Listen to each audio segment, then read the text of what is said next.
All right. Last we left off, everyone's essential big day before Danzog's fight, culminating to everyone coming back towards the 13 Peaches, with Ezekiel waiting outside in the shadows, so to speak. The group is grabbed by a member of the Divine Clan, making their way towards the entrance of the Divine District, where the Warlord's Palace is, where the fight is taking place. And upon arriving at the gate, rules had been changed from the words of the Warlord himself, supposedly, that certain people weren't allowed to be entered. The group was thankfully let in, thanks to the intervention of a then later on realized member of the Blackened Sun, who not so much sacrificed, but traded his own retinue of people for the groups themselves. And in the midst of this sort of sign-in and introduction in regards to the Warlord's district, a crowd was gathering, and then a scuffle took place, and a member of the crowd, cracking a crystal in his mouth, suicide bombed himself on one of the captain of the guard, thus enraging and fervently increasing the crowd around it, applying pressure, and it seemed to be a very tense situation. But you guys were moved through anyway, leading up along the path all the way to the palace itself. The palace being this very large, extravagant, multi-connected building with 5 different spires. You guys get to the middle one. A clansman gives you entrance, and entering this large entrance hall is where the fight is taking place. It's not taking place straight away. Instead, there is a series of preliminary fights that have been set up as a form of passive entertainment for what could only be described as the elite, rich aristocracy of this city. You guys are invited to the Black and Sons table, where this conversation takes place in regards to what might be happening. The members of the Black Sun try to, I don't want to say poach, but try to recruit Finch into their ranks to help them.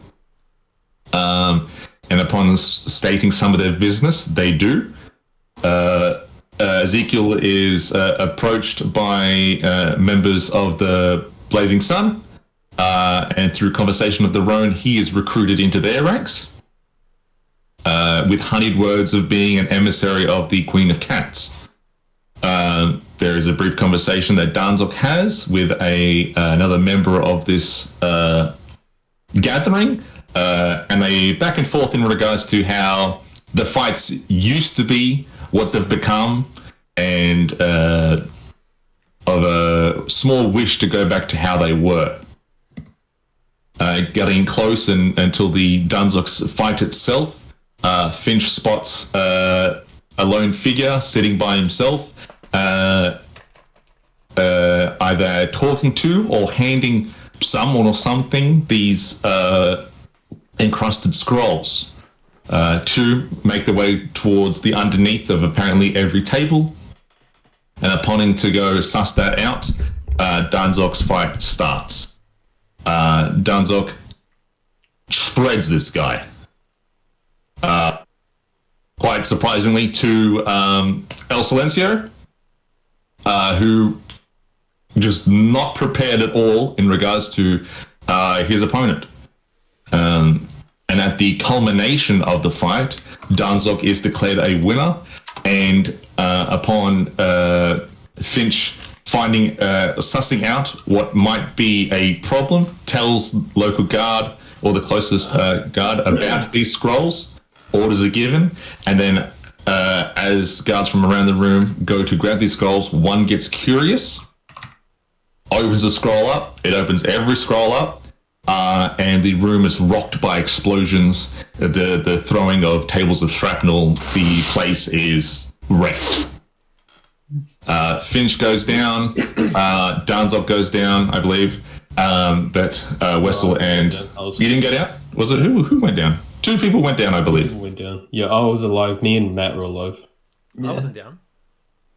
No, you were. No, you but were. You I were was down, but It's I just thought we had like one potion or some shit That's right. got you up straight away so you could get Brendan. Apologies. Upon getting the group back up together, it's a mess. There are blood and body and table and stoned everywhere. A gentleman that Wessel was keeping an eye on is either dead under the rubble or has disappeared. And the only other living member at the time is a figure that Ezekiel met at the church, who then shapeshifted and flew away. Opening the doors to the main room is the Gilded Order goblin that not so much befriended, but as known as was essentially given the instruction to, like, hey, go to the fight, there's going to be chaos, go to the warlord because we need him. Upon collecting you guys and getting outside, he collapses the main doorway in on itself, and then the realization as to what is happening is starting to sink in. The mass of crowds has formed into one large mob, making their way from the entrance to the warlord's palace. Torches and banners of various emblems and inscriptions are being flown, but this crowd is angry in a psychotic fervor way. Every time clansmen tried to come in, keep the peace, they are either suicide bombed themselves or they are grabbed by the crowd, ripped to shreds, and their pieces are held up like trophies. And this is where we collect. We should go.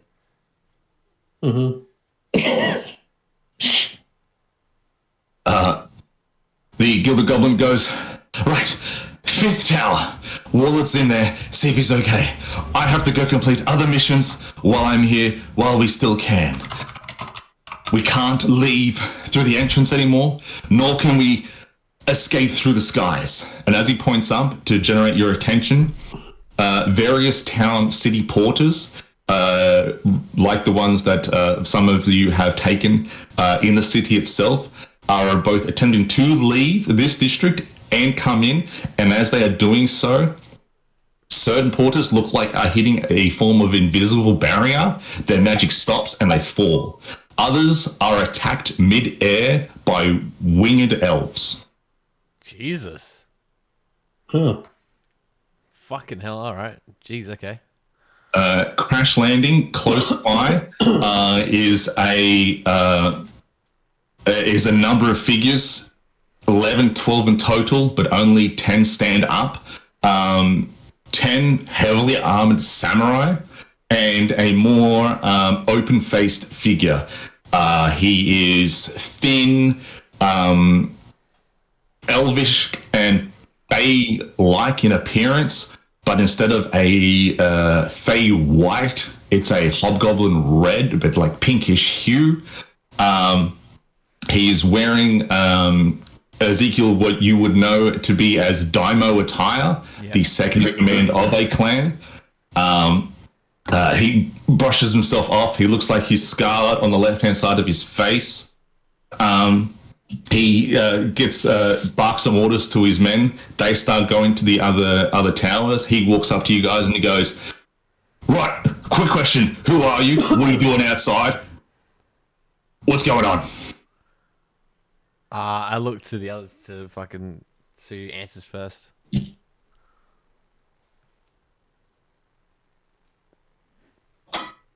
We don't fucking know. You don't know who you are? Fantastic. Great optimism we've got going We on. don't know what's going on, dumb fuck. I'm Whistle. Excellent. I know who I am. I know who I am. Yeah, I'm a dude playing a dude.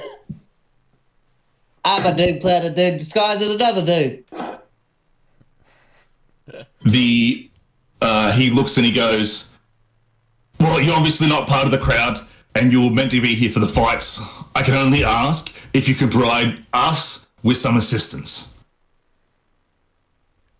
We've we've got somewhere to go actually ourselves, to be honest. And where might that be? I think to myself real quick, I'm like, I don't know if we're supposed to be telling him we're going to the Warlord's place. We're going up the tower. Which one? One of the 5, I believe. Right. Well, if it's one of the 5 that I also need help in, can you lend a hand? We'll give it a... Yes, if it doesn't deter us from ours, we can help you. Finch, this guy, his features, it's like a strange otherworldly beauty. An unnatural attractiveness. A strong sense of familiarity in that attraction.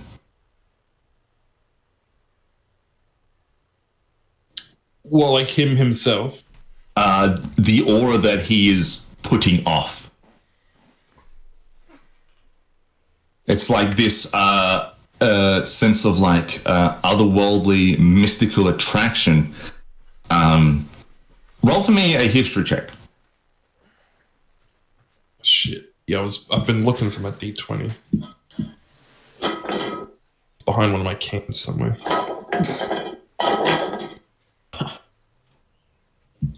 Dirty disc. Oh, no, here. History check. Where's my... Oh, I'm thinking of... Yep. Oh, that was lucky. 21. Never in your life have you seen someone this with these features. These are his parents of 2 different worlds, and you can't place if you've seen this man, but you've definitely felt this attraction. Not a yearning to love him, but just a general pull that this man is emanating. But it's not just the pull. He looks over the group and you make eye contact, and it's his eyes that really ping that familiarity. Only once in a vision that you can recall have you seen eyes like his. Embers of a white sun. And the same embers in a woman. Some might say the most beautiful woman in the world. That's cool.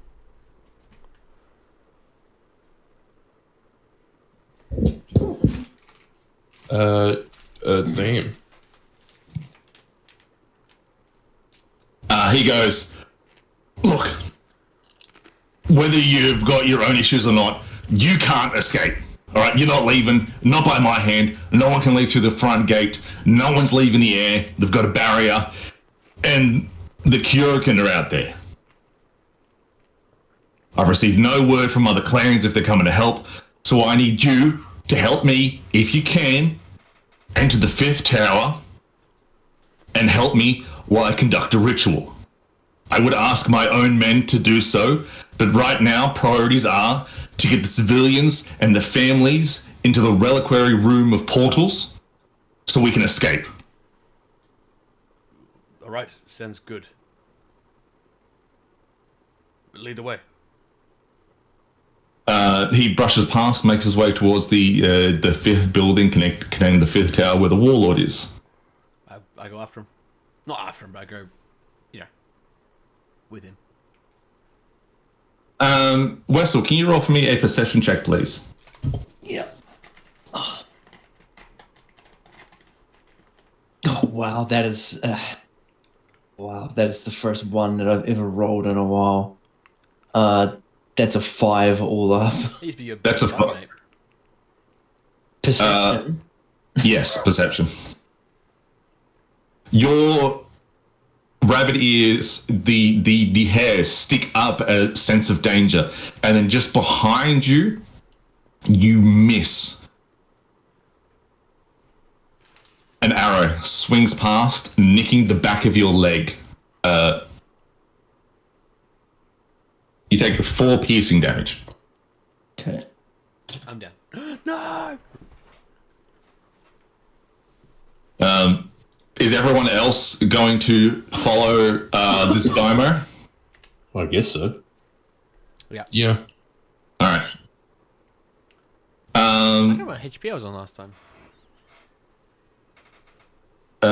First, Finch, I'm going to need you to roll me a perception check and a constitution saving throw because you slightly feel a sense of deja vu.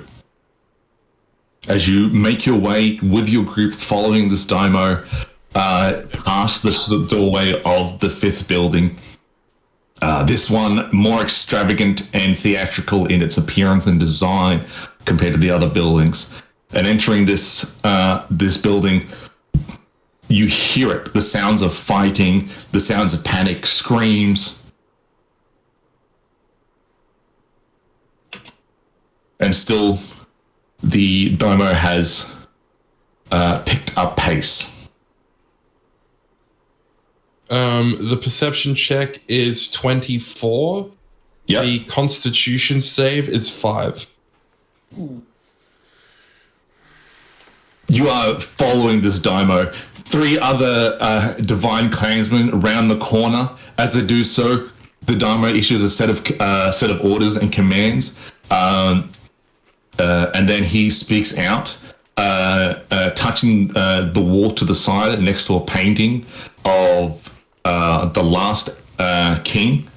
As he does so, the painting sort of like not dissipates, but starts to dissolve into a liquid, revealing an arcane conduit on the wall. As he does so, he races his hands down it as it sort of like reads his palm print. A mechanism lowers down. He speaks into it, saying, "Execute Protocol Exion." Finch, you did this deja vu sense, just like, what am I seeing? Why am I feeling deja vu? And then it's, you are back 20 feet with your group still going. The previous events haven't happened yet. You take 3 psychic damage. Ever since going down, the connection with your eyes has been hampered with. What you saw was a glimpse of the future. Outside your control. Damn, Conrad, cuz. I can see the future. And then it replays itself. Walking along 3 guys around the corner, the Dymo, the same thing happens. The building starts to shake, and the paint-thinned foundations of architecture surrounding this building start to crumble and fall, revealing a very old and very ancient stonework. So ancient, in fact, it might have seen the beginning of time. Kept in pristine condition.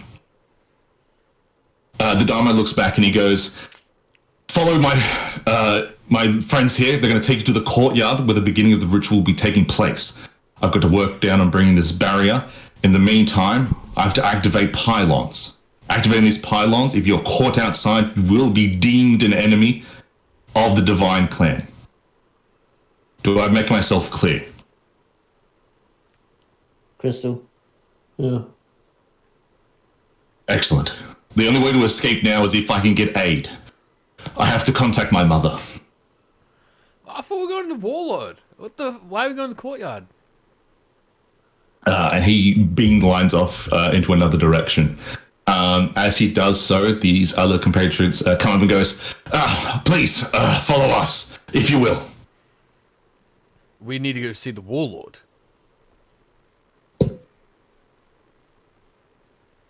The Dharma was entrusted in your aid. Please follow us. It will be the only way to escape.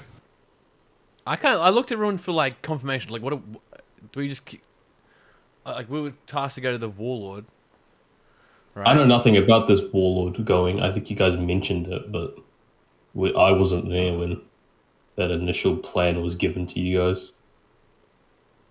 I was only just told Yeah, about it. no, But yeah, I don't really. Yeah, know. really, that was only me and Yeah, so I don't Ezekiel. We really were present know for about that. that. And it was a Yeah. golden eyes, so I don't know Yeah. who really gives a shit about that if that plane decides to change. Yeah, I don't well, really know. I mean, I sort of would, but like, I don't give a fuck about. I think the at this rules. point, it's like, oh, I'm what done. else are we gonna do?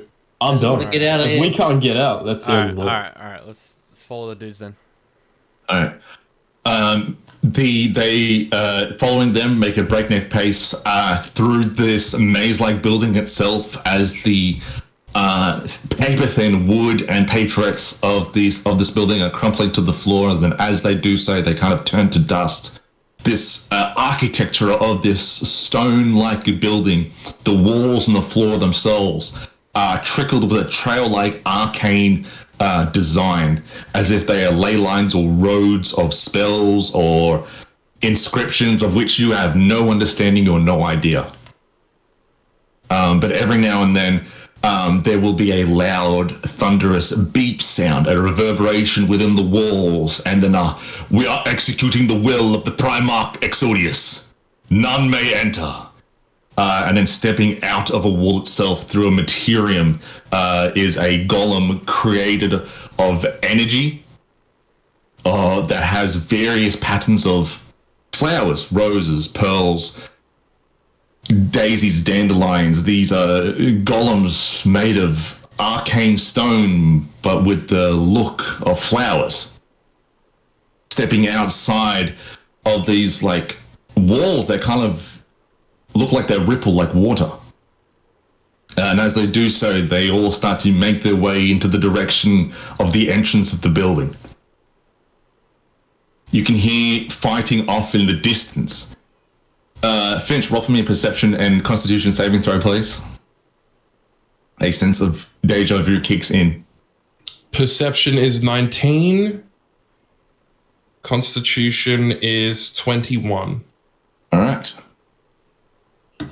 You take 1 psychic damage as the sense of deja vu strengthens, but the path you're still going on doesn't change.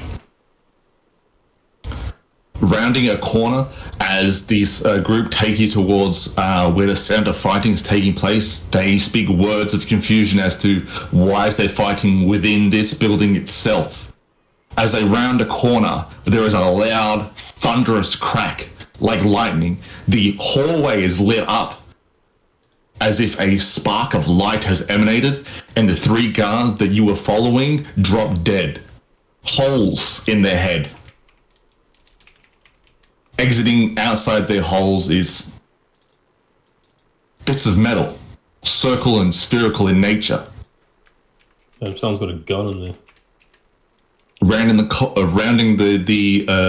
corner after them, you see down the hallway 3 individuals marked with Zaibatsu clothing reloading their rifles. Oh shit. Oh wow. How far are they from us? 30 feet. Yeah, we've got to get through them, so I'm gonna rush them. Yeah, same. All right. Sorted. Roll for me. Rolls to hit from both of you. Do I get just my 2 attacks or just my 1 attack? 19. Roll your attacks. 19 to hit. Yep, and then roll damage for me. 9. I'll let Dante go first. 9. 9 dead. Yeah. Okay. You.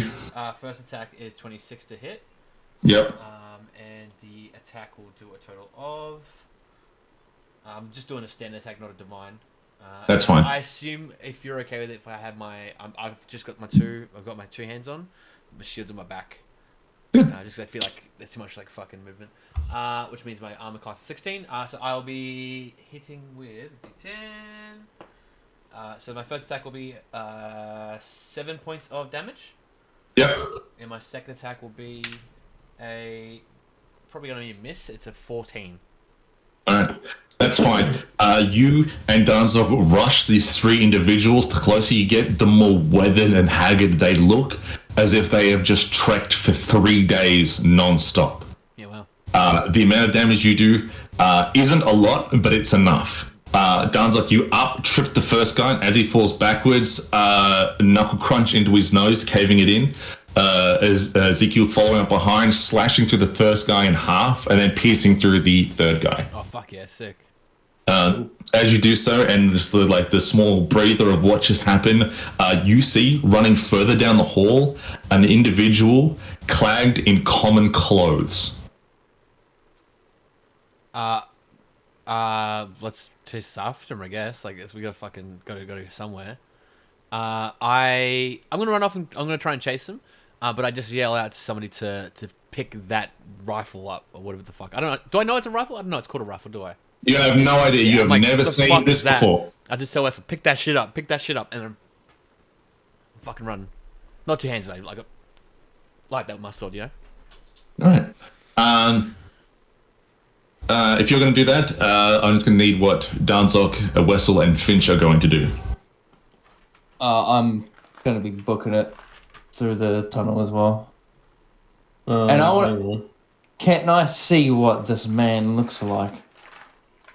From the back, you don't know, like, you can't pick out what he sees. He's about, 40 to 50 feet in front of the group, and it looks like he's about to turn a corner. He is dressed in plain clothes and does not visibly fit in with the common and the sort of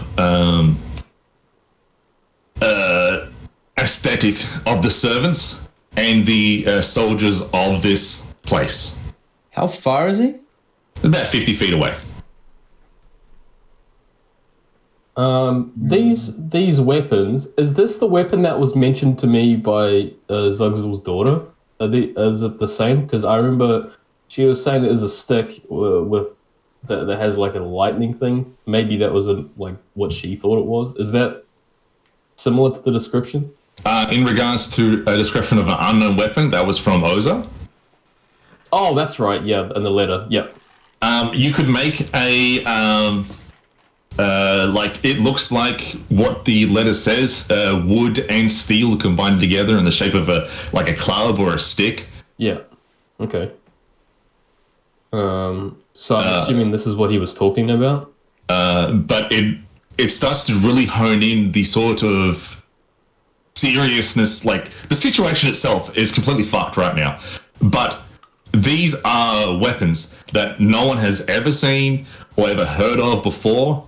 And this is the two instances of them being used is one against an assassination of a person of a friend, and now within this chaotic situation, the question of whether they are after you or they are just being used in this situation is up for debate. Okay, so I guess these are the weapons. Interesting. I would like to take a shot at the man running in the leg with my light crossbow. Yeah, go for it. Okay. Oh fuck me, single digits today. 15. 15. Hits crossbow into the back of the knee, cuts the cartilage that connects to the rest of the leg. He trips and falls. As you are catching up to him, Ezekiel, you first, you notice that he is sprawled and dropped on the ground. A variety of wizarding tools of arcane design used specifically that you have seen for teleportation circles. All right. As you go to get closer, he turns around, notices you charging at him, hand in his pocket, pulls out a red crystal, bites in, cracks, he explodes. Fucking asshole. Fuck.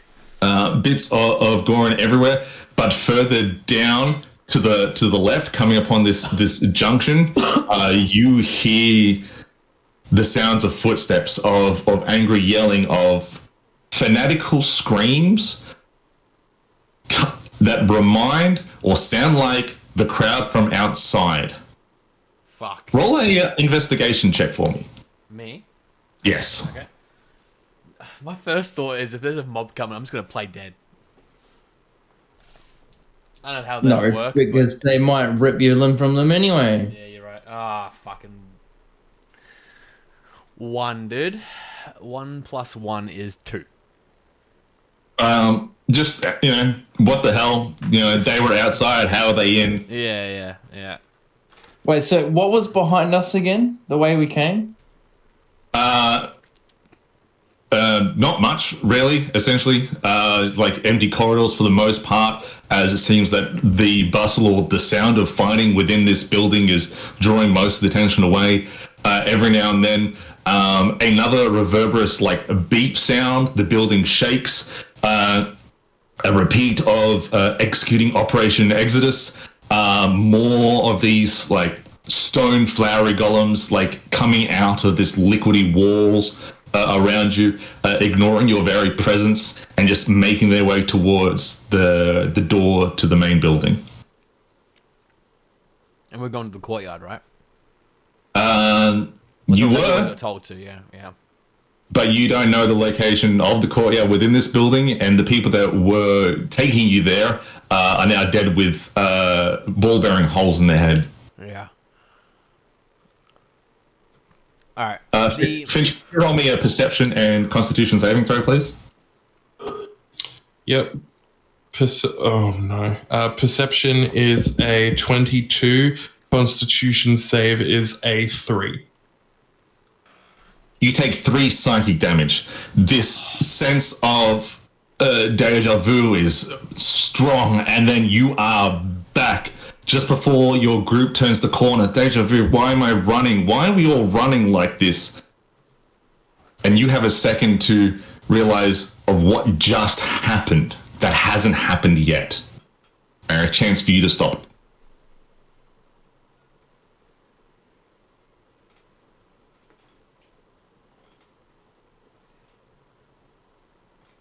How much time is there between, I think, of when the crowd is going to like meet up at our junction and where I am at the moment? Like, do I think I have like? You have, I mean, you could think, Like, give me like do I think I've got 20 seconds, or is it like a case of like 5 seconds? I gotta fucking go. It's hard to tell. Whereas sound used to be more applicable in regards to like bouncing off and hearing. They sound close but far at the same time. Yeah, okay. These stone walls that are now the mainstay of this building are just. Okay. All right. So I guess looking at his body with all the fucking the shit that's fallen out, can I whatever takes my eye first is that looks important. I want to grab that and want to sprint back to the group, and while I'm running there, I want to pick up one of the lightning bolt things. Yeah, you grab a handful of arcane utensils that look like they were used, or like they are used in the permanence of universal teleportation circles, not personalized. Finch, were you wanting to run the time as you saw it, or attempt to stop it? Well, you said it was deja vu of something,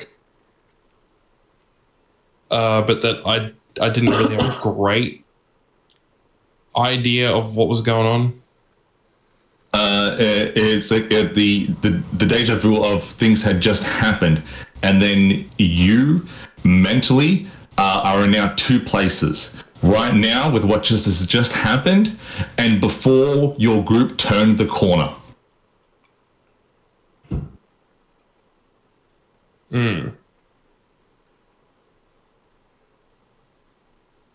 So you can either just pass it off as a strange case of deja vu, where we will keep going, or attempt to circumvent what has already happened and go back. That is yet to happen. Yeah. I will say I am getting dangerously close to dropping dead. I am very much aware.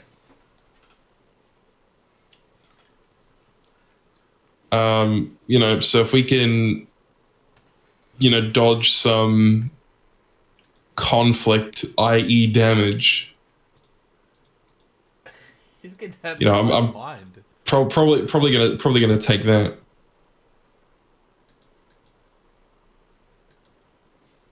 So it's up to you whether you want to stay in this or attempt to change it.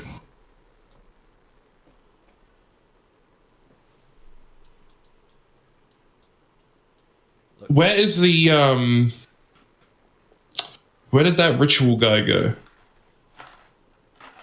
He has, as in the Daimo. Yes. He has gone to continue with the Operation Exodus, and then he will supposedly meet you guys where you guys were heading.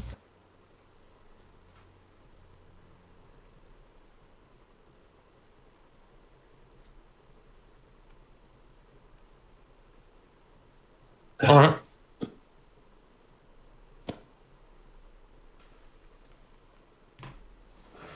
All right. Well, I guess we're just going to continue along what we're doing now. You head back, Ezekiel. You've got the small amount of arcane instruments and this tool, this weapon that was used. I try to, if I can, like while I'm running, I'm gonna try and like slick it so where my shield sits in my back, like on my back, Yeah. armor, like slick it in the clipping holes and stuff. Yeah, you can do that. Sick. Back with the group now, unsure as to where to go, but there are sounds and it's chaotic. What would you guys like to do?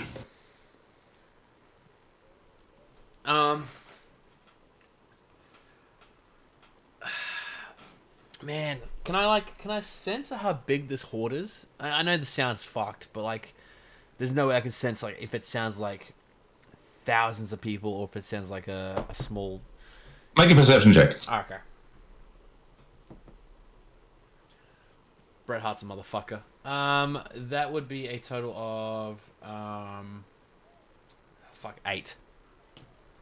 8. It does not sound like the horde from outside. Okay. There is a lot of pockets of noise and chanting and yelling that are reverberating through these now tunnels instead of hallways. So if I can have what I see in my head is correct. So if I'm standing in this hallway, right, like this long hall. Yes. I just came from the left, and at the left is like a T section. Yes. Okay, and then to my right is what? Like just a corner. Yeah, so it's like turn because they're coming off to a T intersection. Yes. Turn the corner to the left. Yes. Your three guys just got killed. Yeah. As you guys turn the corner, you see the 3 individuals. You and Dunzo kill them. Noticing further down, there's an individual in plain clothes running. You chase after him, and then you essentially catch up. He kills himself at this crossroad. Oh, it's like a full cross. Oh, I see. And I think the sound's coming from further down the crossroad or to my left of the crossroad. It's just Right. It was just first off because that seemed like the closest on the left. But it's just as you start to run back, it's just noise. Yeah, okay. Then I just kind of like not yell at the group, but I'm just like, where the fuck? Like, where do we go? Where's the safest route? Like, and I like look around. I'm like, fucking, where are we going? We're gonna go back if we can't hear people behind us. Would my keen Harrigan hearing be able to pick up on like a clearish path through the tunnels? Twitchy little bunny. Roll for me a perception check, please, Matt. Assuming it doesn't fuck up again. Let's go, Maddie. Another 1! What the fuck? Damn. That's a 5 again. Fucking the return of the What the angel fuck? boy. That is crazy! 2 1s for the same chick. In regards to sussing out the volume of essentially noise, the way you have come from, the amplitude of noise that is happening that way has started to increase. The way forward, less so. In regards to safety, you have no idea. But less noise may mean more safety, or it may mean the assailants of this keep, of this part of the palace, are winning or they're losing. Right. Well, we gotta go. We gotta go somewhere. Yeah, may as well be wherever the fuck the least amount of noises are. Yeah. I don't want to be ripped apart. Well, I'm neither not do I. fucking dying down here. All right. Well, let's. God damn it. Let's. Can I roll one last perception check to see where the least amount of noise may be coming from? When you're at the crossroad? Yes. Alright. I'll allow it. Or even just where I am now. I would suggest doing it at the crossroad because you've just gone back down the hallway. So essentially, you just got a one-way, like, Yeah, it's just true, noise at one end, noise at one end. I rolled a 12. 12 to the right. Less just less noise in general. All right, then I go. Well, I think right. If we go right, we'll be fine. I don't know, but it's the best. It's our best option. If there's no actual confirmation from the group, I'm just gonna go. Oh fuck it, we're gonna die for sitting ducks. So I'm just gonna straight go for the right. Yo, Wessel's stamping his feet and shit, man. He wants to go. All right. I guess in this point, Wessel and Ezekiel are taking point. Dunsdog and Finch, you're following behind. Yeah. All right. It appears that this route was indeed the safest route, making your way down this hall and then through a bunch of entwinings as you get to certain forks in this now maze-like construction building. Certain parts have been collapsed. You see that the collapsing is eminent or reminiscent of the explosions that you guys had gone through in the main hall. It seems that the individuals, how they're getting into this part of the keep palace themselves is who knows, but it seems that they are the reason why certain paths are being blocked. Yeah. There is continued sounds of fighting. You guys pass through certain areas where clansmen and Zaibatsu agents are now fighting. The sounds of these weapons echoing and creating panic and conflict within this building are turning the tide in their favor. Eventually, you make it past another injunction, following a large congestion of divine clansmen into now a strangely serene but not quiet garden. There, in this like 10 by 10 garden, you see the daimyo, legs crossed, already in a form of position, as two other samurai next to him, either side, are mid-chant. Right. Okay. A samurai comes up to you guys and he goes, "Right. All the daimyo asks is if you give him 30 seconds of your time." Right.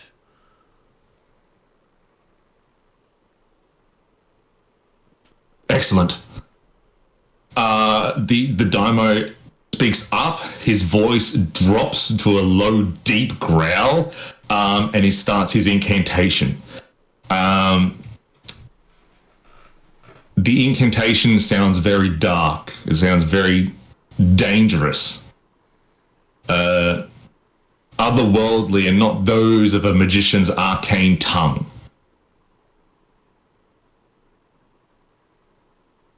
And then it starts to quiet down. The building no longer shakes or beeps. But what you do hear, Wessel, you first, is the sound of running. Footsteps. Nearly all directions making their way towards this center point. No longer words, but a fanatical chatter, like teeth that are cold.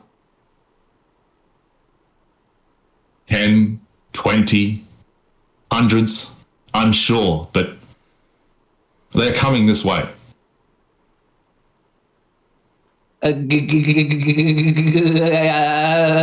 Yeah.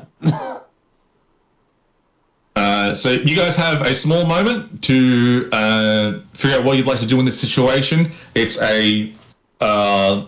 essentially a flat but like like dented in is where the garden is. Yeah. There are 4 pathways interjecting in this courtyard garden, Yeah. with a second story that is not accessible from this floor. Okay. Looks to be about 13 normal clansmen, each guarding each doorway, and 5 heavily armed samurai, 2 flanking the daimyo in their own arcane chants, and the other 3 behind him, wielding great swords at the ready. All right. My first point of call will be I'm gonna like drop to my knee real quick, pull my bag, and I'm just gonna like look first to Finch, and I said, "Finch, you don't look good. Do you need a potion?" And I poured a potion out of my hand in my pocket. Oh, I'm out of my bag. No, I'm already gonna. I was just waiting for you to finish, but I was gonna pop a. Cool. Because I've got 3 greater potions. Sick. Pull my bag. I'm gonna down a potion of iron skin just in case some shit goes down. Yep. I don't remember what that does, but I believe it gives me, I'm assuming, some sort of AC bonus. Dope. I'll grab that. And a potion of... No, I went to 2 potions. I will do that, and then I will take a potion of healing as well. Oh, really? Oh. That's Mikey.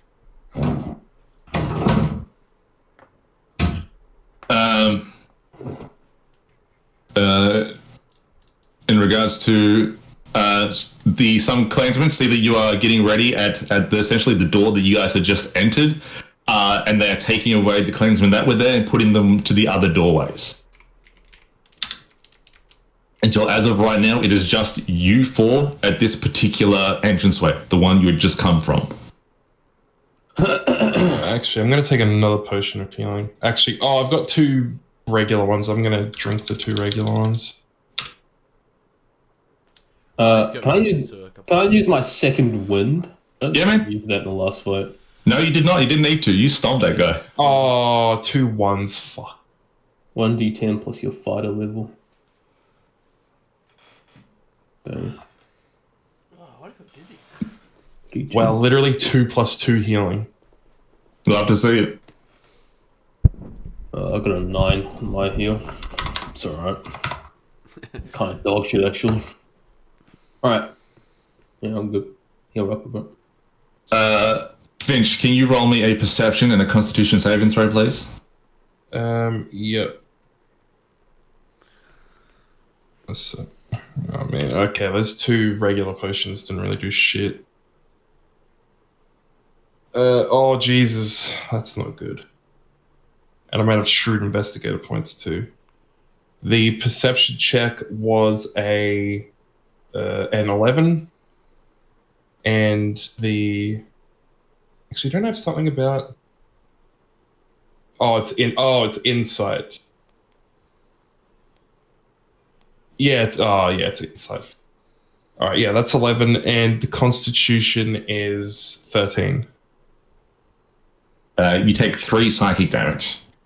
You get a sense of potion.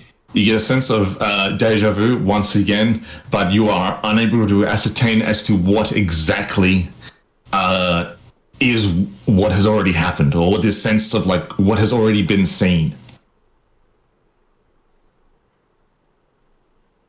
Then it starts. Other doorways start getting hit first. These fanatical looking common folk wearing nothing but normal garb are trying to make their way, blinded by rage, blinded by any sense of self-worth. They are being killed as fast as the clansmen can, trying to get towards the daimyo and apparently stop his ritual. Then coming down your way is a large figure, almost taking up the width of the doorframe itself. Stepping into the light as to a floating candle that's coming past, or at least looks like it's following him, is a Goliath. Whoa. Large, eminent. You see sticking out of him already are numerous swords and axes, and he does not care. You see as he starts to then break into a sprint down towards where you are, in an attempt to get past you guys, on his left hand is a large red ring.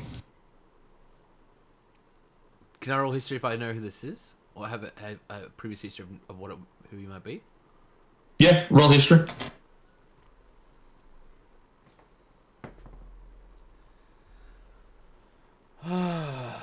Danzel, can you also roll history for me, please? Yep. So 14, mate.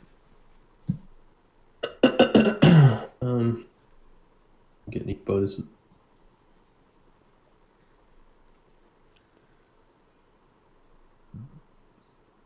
14 also. Nice, 28 total, mate. You've never seen this gentleman before, but the ring he wears as he's sprinting down the hallway is familiar. Can't exactly remember what it did, but the last time you saw a Goliath wearing a coloured ring was when you fought a Goliath. When you were trying to escape the city. Oh yeah, right. Hmm. Oh yeah, interesting.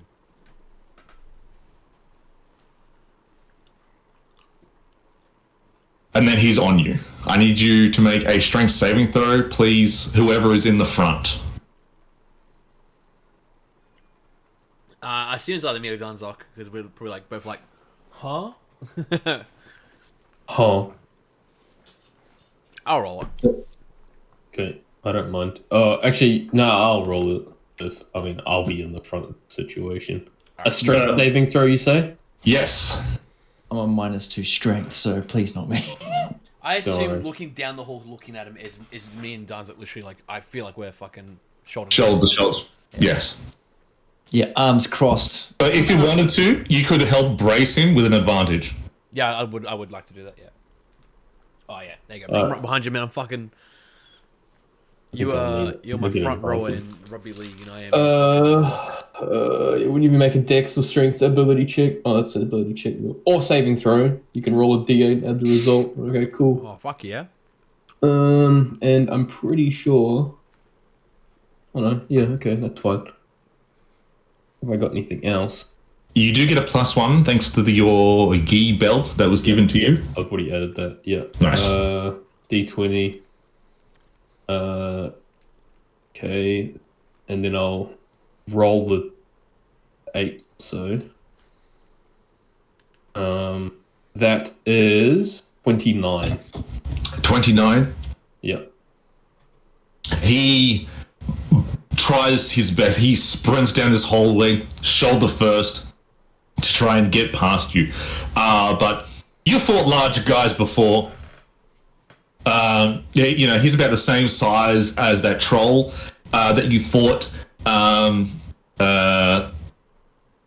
the... Was it you or Ezekiel that fought in the fighting pits at the... Yeah, because he threw the fucking torch at him. Yeah. Essentially the same size, and then as he goes to like put all of his might into just barging through, you're able to essentially like in a way get ahead of him. You swing out, kick onto the side of his leg that's already got 3 arrows into it, breaking up the ligament there, snapping his leg in half as you do so, and you stop him in his place. Yeah, right. You just got knocked the fuck out. Holy bitch. shit. He then attempts to put his hand where his ring is and activate it. Do I have enough time to catch this motion? If you want to roll to hit or a sleight of hand, you can. Yeah, I might go roll a hit. I'm gonna see if I can just, stomp his hand real quick before he can reach. 19 again. 19 just hits. Okay. Do I need to roll damage or? No. Bringing him down thanks to the brace of Ezekiel, you see he's just like, it's like one quick motion. You've brought him down, but he's essentially going towards his ring. And just as you see that, you bring your foot down, heel into like the back of his hand, crushing it into the ground, stopping him from activating whatever it was that he would have done. Yeah, I go, whoa! Whoa there. What are you doing? He is going to attempt to wrest his hand out from underneath your foot and activate his ring. So he's going to make a strength saving throw. I want to fucking like give this guy an elbow drop in the back of the neck. I just fucking bang. Kill him, like, what the fuck? You know. So he's going to do a strength saving throw, did you say? Yes. So in this essence, I will say you've essentially half grappled him. Okay. So would this be counting as a normal grapple? Yes. a grapple attempt to leave? Like, Yes. All right, that's not a good idea for him. Yeah, damn, he should have done literally anything else. Okay. You need to beat a 24. Oh shit. Okay. Well, that's pretty good. Let me just see what I get from the grapple check. Okay. Oh, I got 23. Fuck. That's He is able to, as Ezekiel rains a blow on him, he is able to get his hand unstuck, puts it to the ring, twists it, and then he bamps into the form, stuck as he may be, half in this tunnel, the size of a fire giant. fucking what? So is he stuck? As of right now, it looks like it, yes. But his top half, having pushed you guys out of the way to form, his torso up is out into this courtyard, arms free. Oh Jesus. shit. So his legs are like in the tunnel, Yes. and his like upper body is hanging out. Fuck. Yes.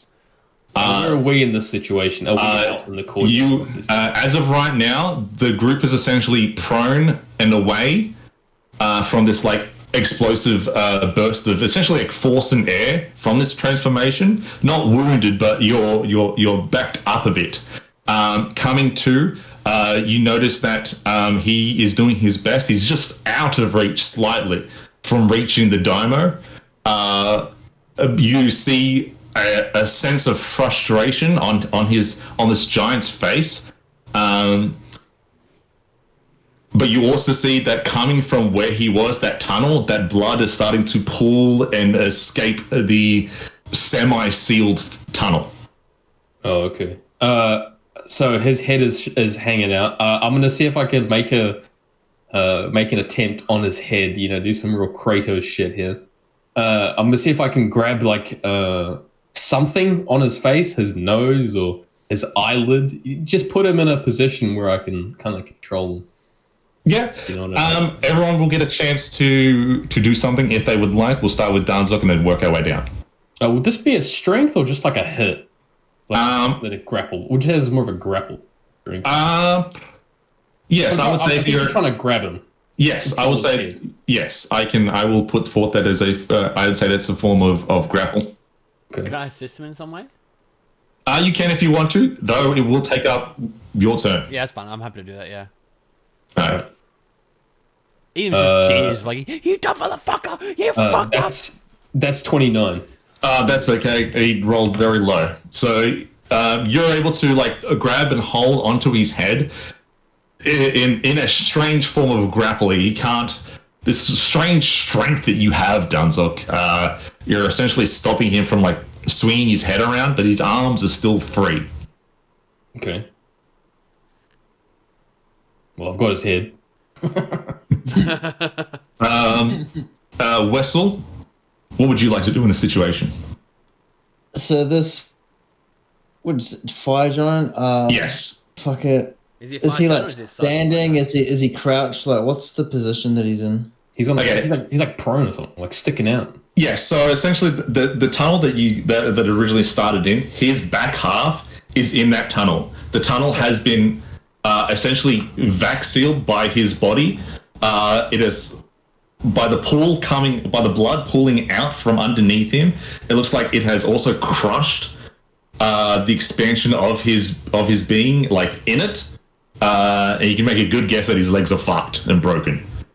So Fucking idiot. So he like essentially torso and up is free in this opening. And Danzok is on him. So that would mean I can do a sneak attack, right? Yes. I would like to do that. I would like to specifically... Wait, hang on. Yeah, I'd like to do a sneak attack. Yeah, that's fine. Wait, so if I'm, it's been a while, so I'm using 2 weapons. Is it just the one roll or one for So, each weapon? so essentially using 2 weapons, your main attack will be with your main weapon that you choose, and then your second attack will be with the bonus action, which doesn't get, to my understanding, any of the benefits that the main attack would get. Okay. And you get advantage, right? Because he's grappled. Yeah. And prone. Yeah. Yes, because he is prone, he doesn't get advantage because he's grappled. Yeah, either one. Okay. So first weapon. Yep. That is a 16 on the dice. Yep. Fuck. Oh, Sure, it's like a 22. yeah, 23. 23, yeah. And the second one, 21. I take it easy to hit. Yeah. All right, roll your damage, brother.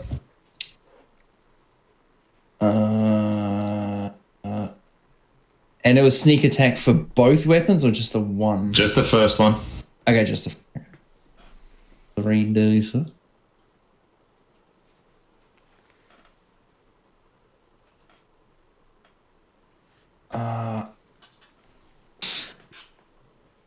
So all 3 of the dice it's 11 in total.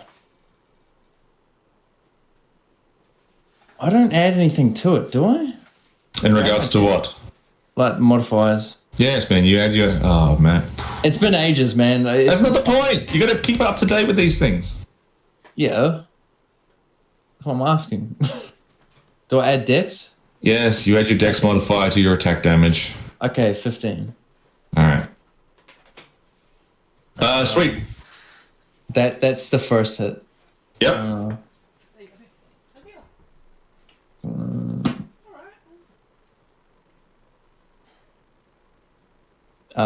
8, and hang on, this has the deadly tag as well.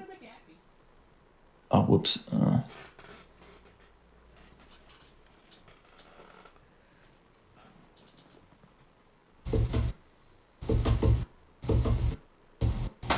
Oh my fucking god. Fuck, I'll get back to you on that one. But I'll also like to gouge the man.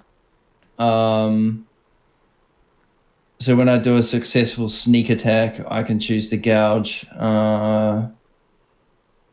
The DC is equal to 8 plus proficiency bonus plus dex mod. So that would be fucking. Where's my proficiency bonus?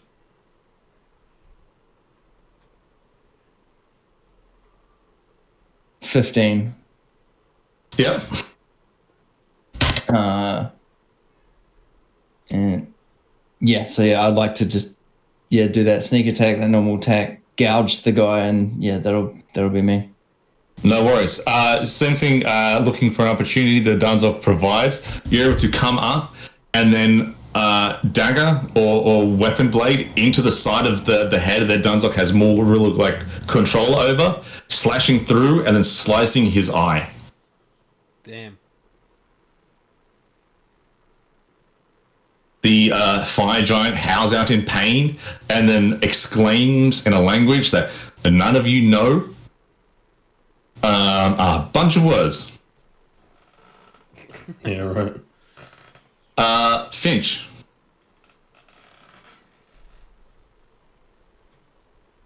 I What would mean, you this like to guy's do? he's pretty stuck, right? Pretty Correct. solid. Yeah, it looks sorted.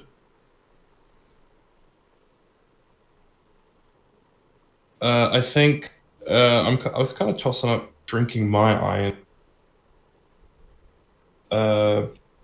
My iron skin potion, but I think I'll just keep an eye out for anything coming from anywhere else. All right, roll a perception check for me. Yep.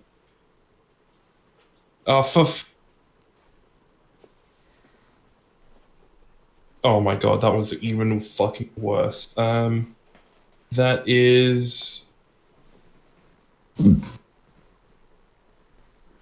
13. I've got no shrewd investigator points left. Fuck. Yes, they all got used in the meeting. Yeah. Looking around, it seems that in the crazy situation that your group is dealing with, that for the most part, Danzok has got that shit locked down. It looks like the fire giant can't leave from where he is, as he is stuck. Looking around at the other three doorway, like the entrances or tunnels, that the clansmen there have also got their stuff sorted. But they are losing people. No sort of movement or enemy activity on the second, or like on the floor above. But it looks manageable right now. The samurai that were behind the Daimo have now moved up towards the group, and essentially stepped up towards the fire giant. Greatswords out, piercing through, back out, and with like essentially a nod of like a good shit towards the group. They turn back, and three of them split off to the other three tunnels. I might go head to one of the tunnels as well and see if I can get a couple dart shots in. Yeah, you can do that if you want. You don't need a roll to hit, because you would hit anything regardless. These tunnels are being filled with these fanatical individuals. The only thing you might hit down this tunnel is a dead body. But your assistance is welcomed. All right.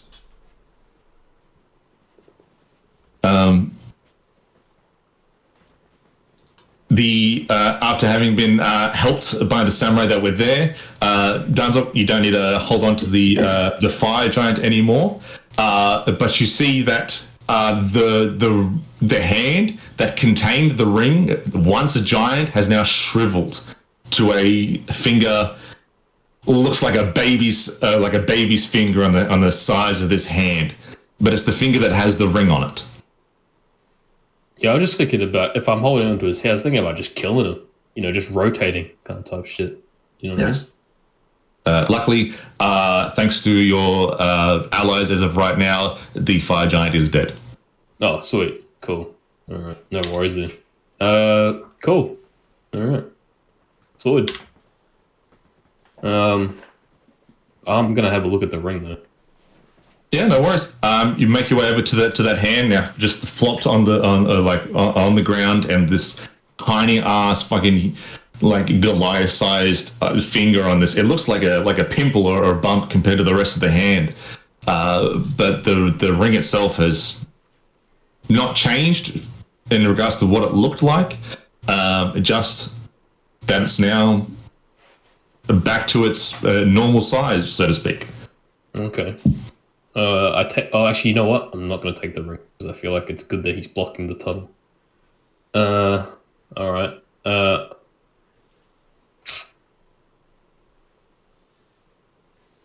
shit! I guess I'll have a look at the other tunnels. All right. Shit's still coming, right? Correct. Well, I'm going to probably ready myself then.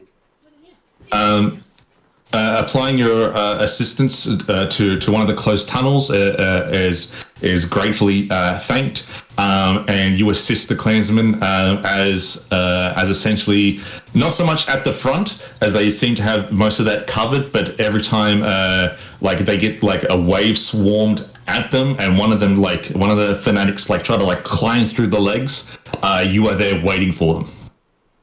Excellent. All right.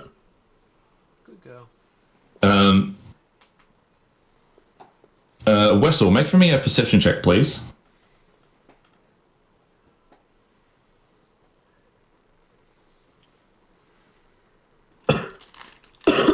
$17. 17. There, briefly on the second floor, a familiar looking face, and then gone. How high up is the second floor? It's about 15 feet. Good to know. How tall can a rabbit jump? How tall can a rabbit jump? That's what I'm just reading now. the chanting and the process kicks up a pace. The ambient light of this very room starts to darken, and as it does so, the howls and the cries of this crowd that are trying to get in, but in amongst the howls and the cries, a loud crack, a thunderous boom, a flash, and a clansman drops dead, a hole in the middle of his head. Oh no, they got guns. Starts to kick in that the Saibatsu agents with these firearms, these weapons, are now attached themselves to these crazy people, using the gaps in the waves with which they're attacking to pop out, flick a shot, and then pop back in. They're good. They're trained, it seems. They are like someone with years of practice with a bow or a crossbow, as new as that is. Their precision is good. They're hitting every target they take. And the clansmen that were defending the tunnels, their numbers are starting to dwindle. Shit, we need to get up to that second floor. Yeah. Finch, can you roll me a perception and a constitution saving throw, please? How many more of these Perception is 17. Constitution is 11. You take 3 psychic damage. A sense of deja vu kicks in once again, but it's when you look at the second floor that it does. It's blurry. Your vision becomes, in a sense of someone up there, people up there, but the blurriness is mixed with flashes of bright light.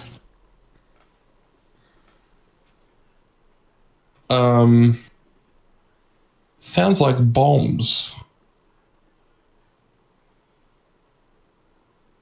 How many samurai are there? There are now 4. One of them in the tunnels, as he steps his way forward, cuts down in a swipe 4 of these fanatics, and as the bodies drop, an opening makes itself known, and then from the other end of the tunnel, making its way in, 3 Zaibetsu guys swing into view and then shoot this guy dead, leaving one of the 3 available doors unprotected and open. I want to. Fuck. Because yeah, anyone can come through those tunnels, right, and then just kill. Yes. Yeah. Okay. I'll let Is there any way for me to get up to that second floor? You could try to climb, or someone could throw you up there, but in this area there's no set of stairways or ladders to reach up there. It seems it's the purpose of this this garden courtyard area, it's more that up there is more of like a viewing platform. Damn, if only I had slightly more monk points, I could just run up there.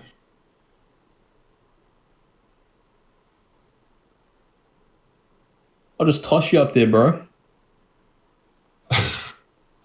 Yeah, but when I'm up there, I feel like I'm gonna get fucked up. I guess I can just come back down, you know, I'm small, I won't take that much fall damage, you know. Yeah, I'll just toss you up there. Alright. Yeah, I'll run up to Danzok and I'll be like, I need to get up there. Can you throw me up there? He's got his arms up. Uppies. Yeah, uppies. Yeah. Yeah, alright, I'll toss him up there. Yeah, I'd say Danzog would have the strength to throw Finch up there. Make an acrobatics check for me, please, Finch. Okay. Oh, actually, I am okay. Acrobatics. This should be fine. 17. 17. Danzog like picks you up almost effortlessly. Danzog's got this like adrenaline surge that kind of hasn't stopped since his fight, and just up grab and then hoofs you up there. You're able to yeah, go. climbing up onto like the left embankment or the western embankment of this outlook. You see as you're able to like latch yourself on, looking over the top. You see a clansman finishing the kill on a fanatic who is just about to bite down on a crystal. Can I really quickly throw a dart to try and finish him off before he can finish biting down? Yeah, roll to hit for me. Roll to hit, yep. Oh man, no, it's not the time to do that. How far away am I? You're about 10 feet. It seems really close. It looks like from this quick glance that this clansman has thankfully taken down the rest of what might have been a very bad situation. Yeah, just the dart has a weird damage range, so I just had to check how far away it was. But 10's fine. Yep. That to hit, that is... I don't know why I don't have the to hit written down for specifically this. But it will be a 18. 18 hits. You're thunking that dagger, thanking that dart into the middle of this guy's forehead. And just before he bites down, he goes limp, and the gem crystal falls out of his mouth. The clansman looks up and goes, "Thank you." And then more noise comes from that sort of hallway, and then he makes his way down there. Oh, okay. I'll climb over the balcony to be up here. Yep. But I'll be looking back down to get an overall sense of what's happening below. You look back down and you see the sort of like this strange chaos as the three available hallways are being pushed. All attention is focused on defending the daimyo. And then as you look at the daimyo and his two samurai casting this incantation, you see forming in the middle of this garden a black sphere. Right. Well, not good for you. Yeah. That's Munakana's coming back. We'll be fine. The sphere gets larger, until it almost takes up half of the room of this garden. And then it shrinks with a slight pop.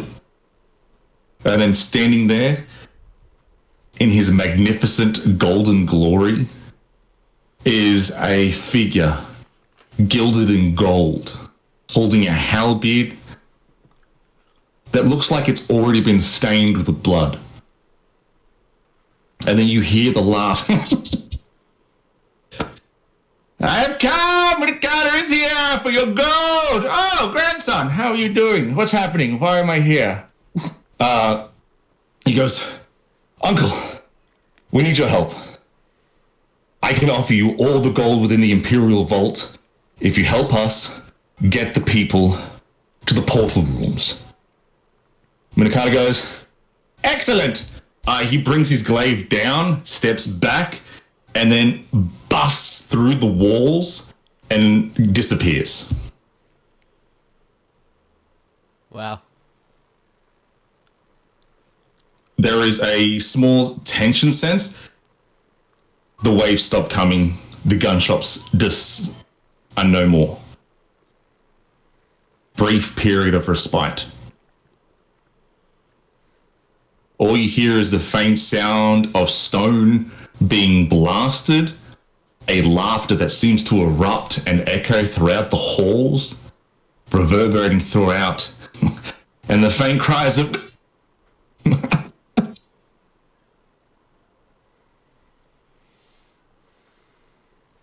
the daimyo looks around.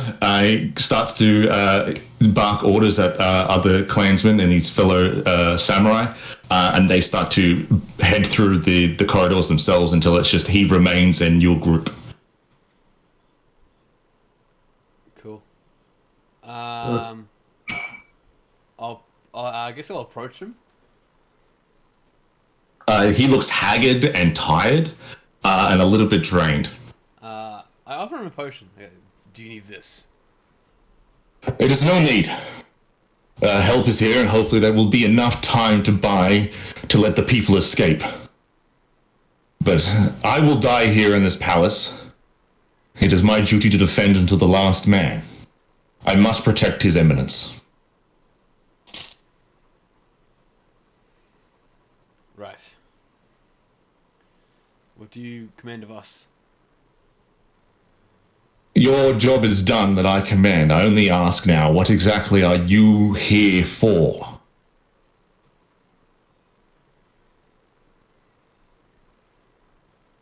I'll start making my way down. Yeah, it's easy enough for you, Brandon. Or Finch.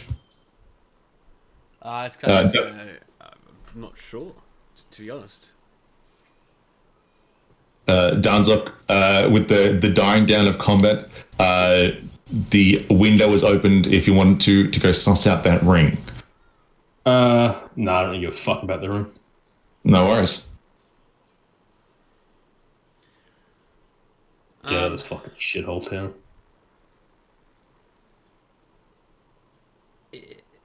Do I feel like I have time to talk to the Daimo? Like There is here if you want to take it. All right, I pulled the lightning stick. And I go, we saw the Zaibatsu have this. What do you know what this is? No, I don't. Right. It's a weapon I've never heard of or seen before in my time here. Right. No worries then. It's a bit quiet. I can have a bit of a thing, but I thought you might have an idea of what it could have been. It seems to kill in one final shot. A dangerous weapon our foes have, but the Zaibatsu have always been innovative in their weapons to kill. That's true. All right. I think we'll continue on and we'll get out of here, but I wish the best for you. Look, I don't have much in the way of thanks. I can't pay you if money is something you're after, but I do have a few potions that I had on my personnel, not for me, but for my fellow compatriots who, unfortunately, at this moment, no longer need them. And he hands each of you a healing potion. Oh, nice. Very nice one. Ooh. Just a regular one? Yes. I'm downing it immediately. Fuck off. That's another snake eyes. Oh my god, Brandon. Roll. You play Monopoly, Bren. Got him. No, it's Roll cool. double. Roll again. And he goes, look, you have to help me with this in this situation right now. I may need your help further if God's not permitting you are still here. But I can help you now.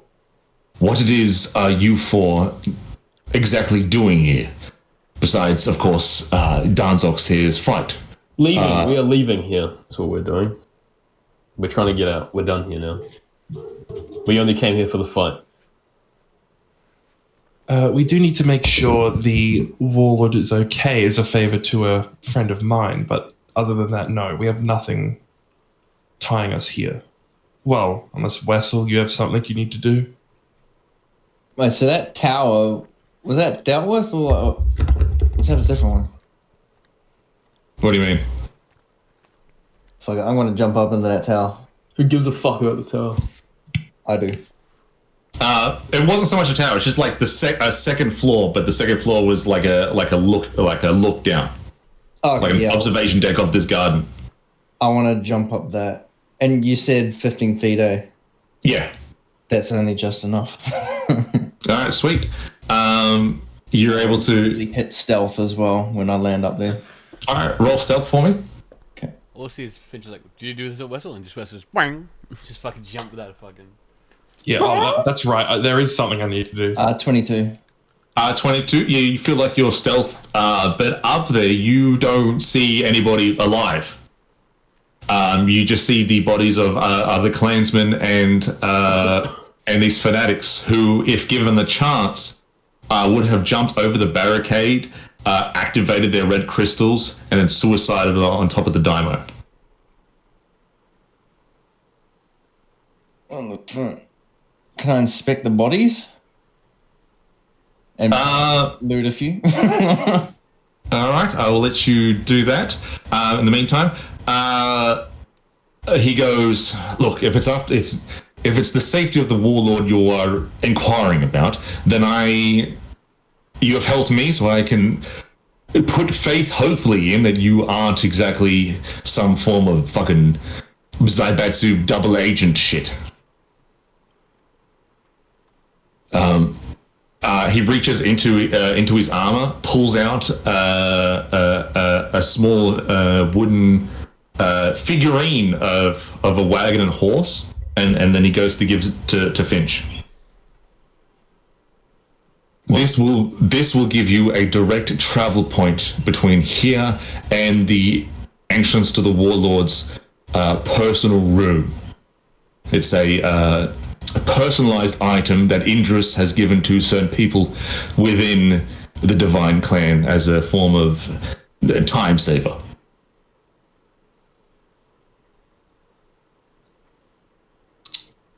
How do you use it? Place it down on the floor.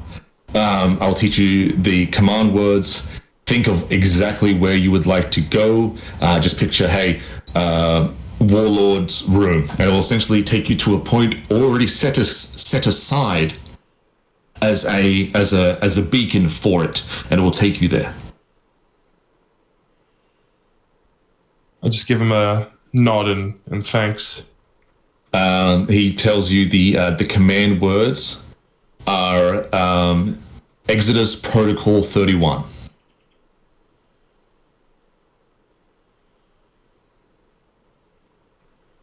All you have to do, speak those. Make sure that the people you want to travel with are within, like, shoulder to shoulder.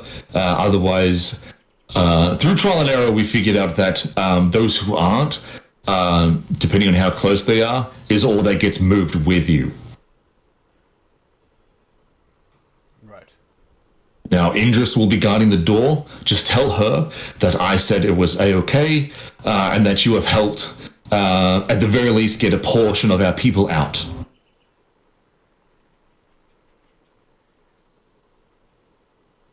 He looks, he goes, Danzok, I can only assume that you've won your fight. If so, congratulations from me and those of the Divine Clan.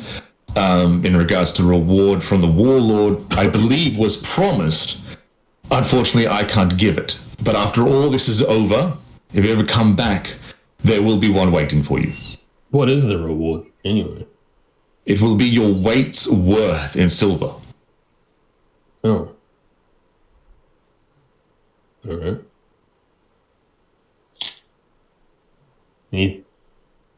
Anything of actual use, or? No. Indris has propried most of those sort of resources for other uses, which I fear now are needed more than ever. Well, I don't want it, then just keep the silver. Fair enough. It is your call to make. And with that, he looks at you three and he goes, stay safe out there. Good luck. And he makes his way down one of the corridors. I seriously won the championship for silver. That's tough. It's the journey, isn't it, Dunzak? More so than the reward. Yeah. When you started fighting, was it for money or was it for pride and No. glory? No, I just liked it. Well, I assume you still do in some sense. Yeah, Oh, there you go. but winning a championship, bolster more than Well, that's true, I guess. silver. Your weight's worth in silver. What am I going to do with it? Whatever you do with money. Money. Wessel, in regards to anything of importance, not much. In regards to the bodies around you, the only thing you're able to find are 5 intact red crystals the size of like a human thumb. Whoa. Okay. Well, that's still important. No, they don't carry, it looks like, any money. Their weapons that they had, besides the chance of them suiciding, were like rusted and old tools, scythes, hacksaws, things of that nature. These very much, but upon like a real close inspection and going through their belongings, they look like people that you would find farming the fields, common folk working the streets, storage sheds.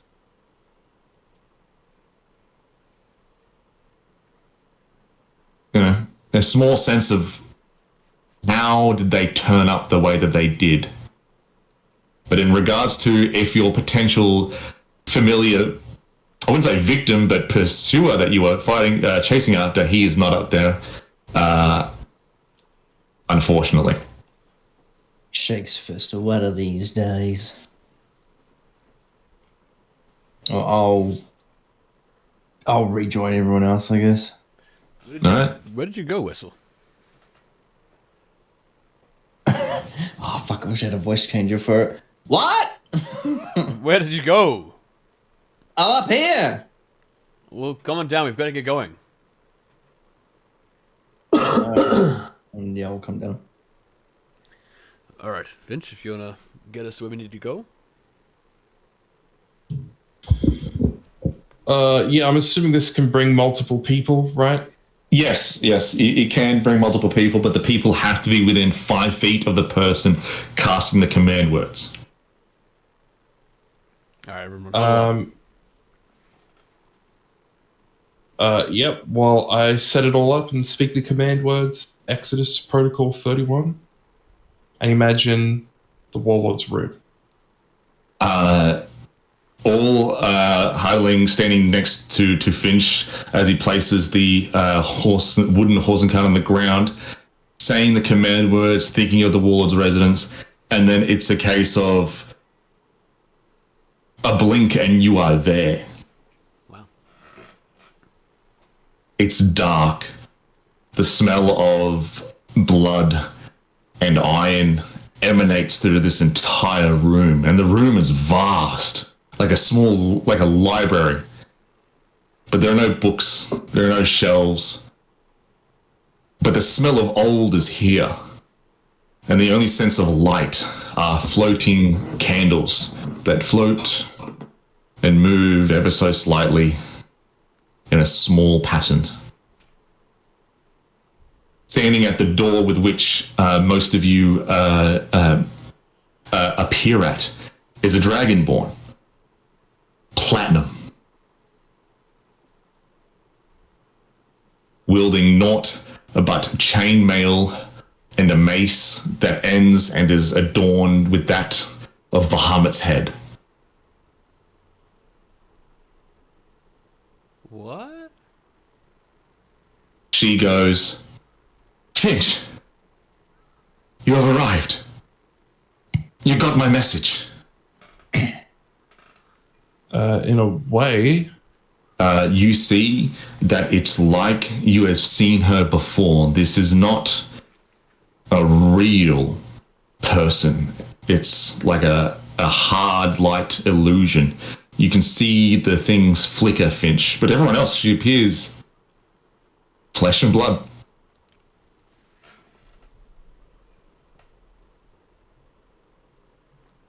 She goes, "Can you do it? Can you absorb the gems? Can you control them?"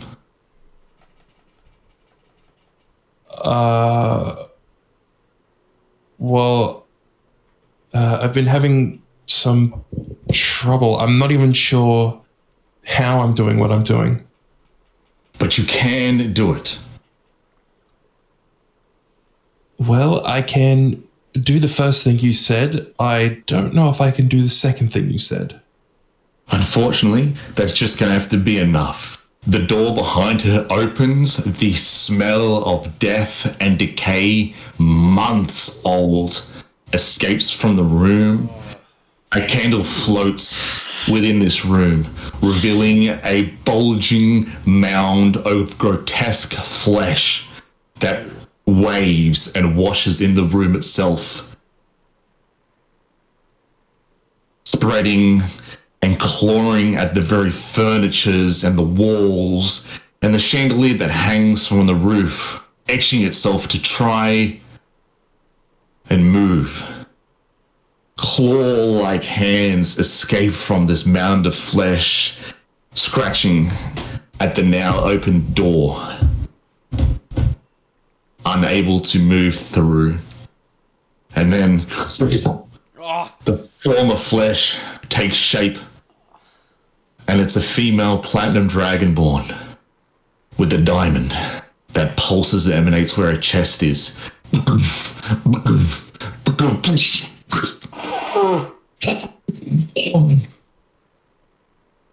She goes, Finch, I need you to kill me and take the diamond.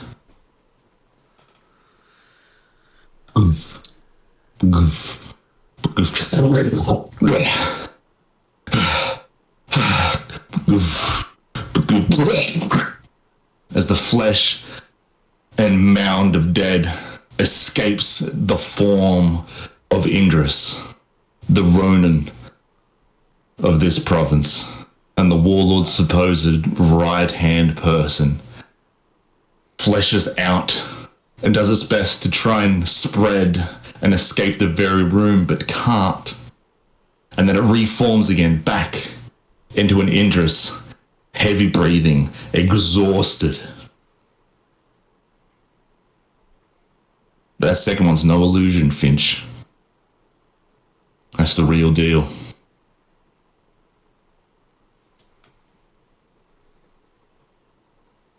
To everyone else, that's 2 platinum dragonborns. Just that one's exploding into a mound of flesh that tries to escape the room and then reforms. Oh, I'm fucking like awestruck at just the grossness of it all and what is happening, and just kind of like my head. I'm just like flicking back between Finch and the Dragonborns. The room is silent besides the ebb and flow, the beat and hearing of a heart. The sound of flesh escaping and forming. Can you do it, Finch? End my immortality. Take the gem. Get Showa.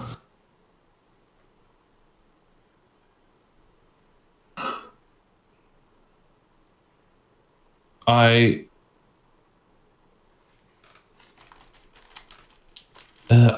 can't promise that I'll get the rest, but I can at least do this for you. And I'll take out my quarterstaff. Will it hurt you?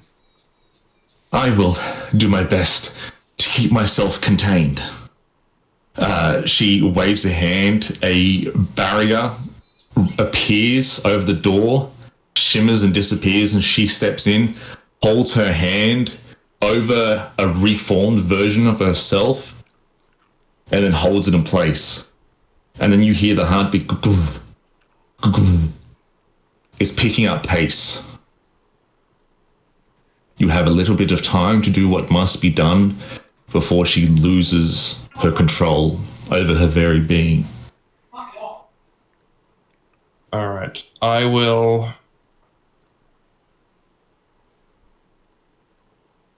Damn, maybe I shouldn't do it with the quarterstaff. That seems fucked. Well, I'll pull out the quarterstaff just to be ready, but I'll pull out one of... I didn't collect my darts. Shit, I've got 8 left. I'll get out a dart and I will... I'll get close, not super close, but just close enough that I'm not going to have to roll disadvantage.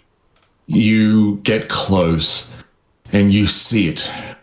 A diamond unlike any other that sort of swells in fluidity of color of silver. And then you feel it.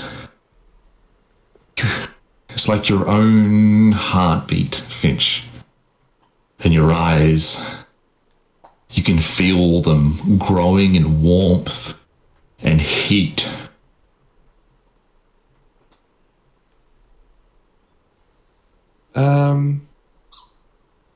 In the same way that I reached out with my mind on the first two gems that made them turn to dust. I guess that comes back into my head, and I sort of lower my quarterstaff a little bit, having this thought, and then try to do the same thing to that gem. Reach my mind out to the gem with the idea of using it in some way to make it turn to dust while it's in there, while pulling whatever's in it into me. Just like I did with those first two gems. All right. The rest of you see Finch walk closer, weapons drawn at a certain range, and then he starts to put his slowly weapons down. And then noise picks up from behind you. A door swings open, releasing light into this large, half-empty library. The fanatics are here.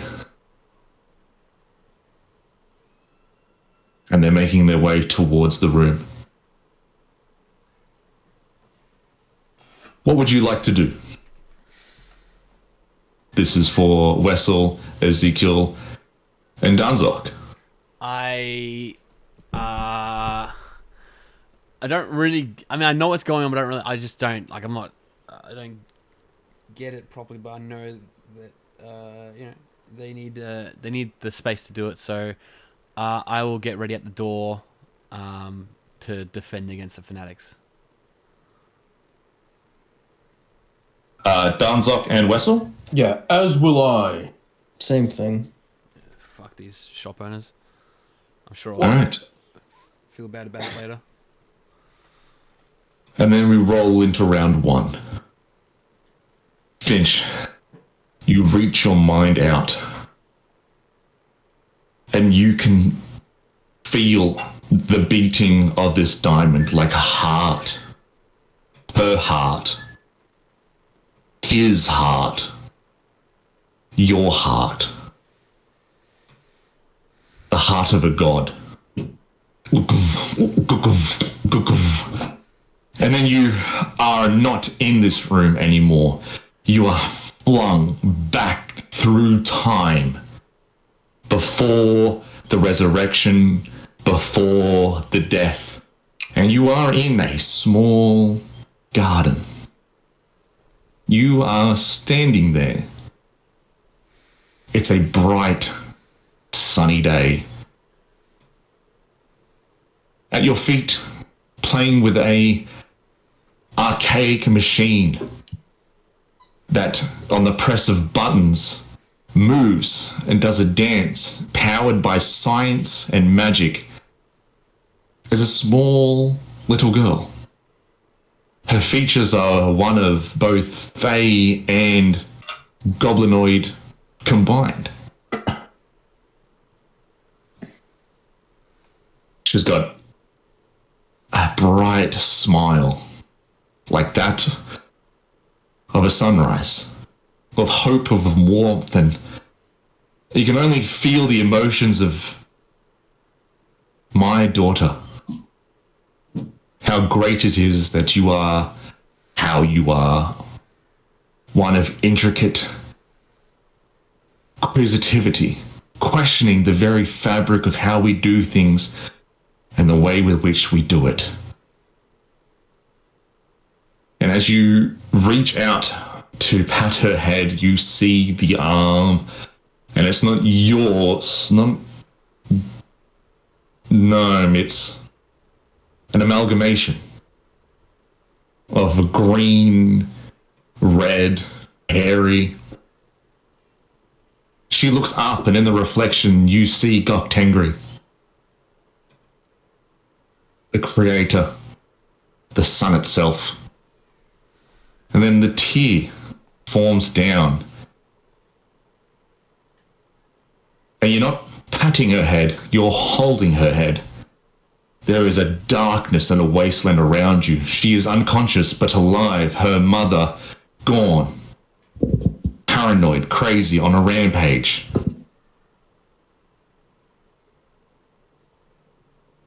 A snap of a finger, she is gone.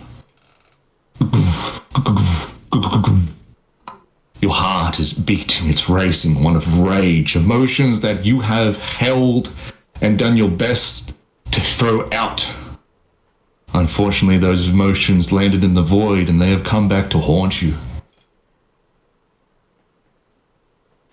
Your right hand comes up and holding a small music box. One of her design, her making. And they play not a song, but a rhyme for children. But in this rhyme is the code of coordinates of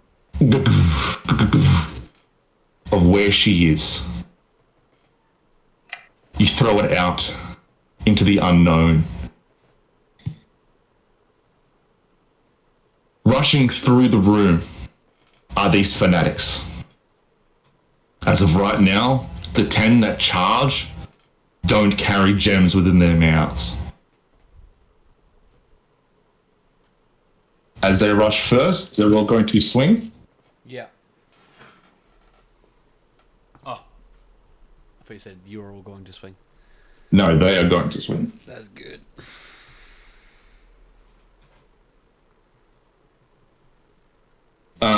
So 3 are going to strike on Ezekiel for 16, 16, and 17. Whoa! You have 16 armor class, so that hits. Yeah.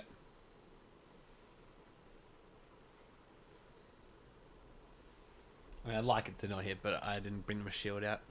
Damn, good rolls. Yeah. 23 slashing damage Now. as you are hacked at.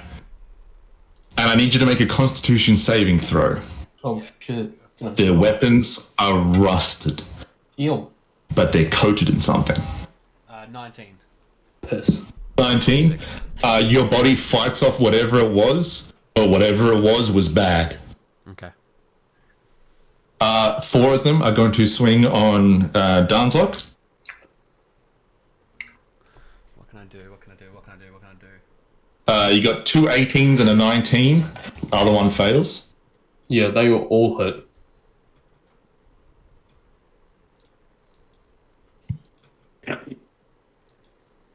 For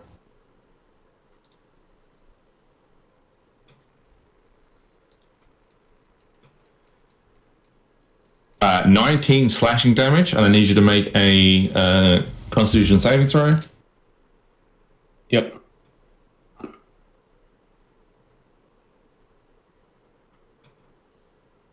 $23.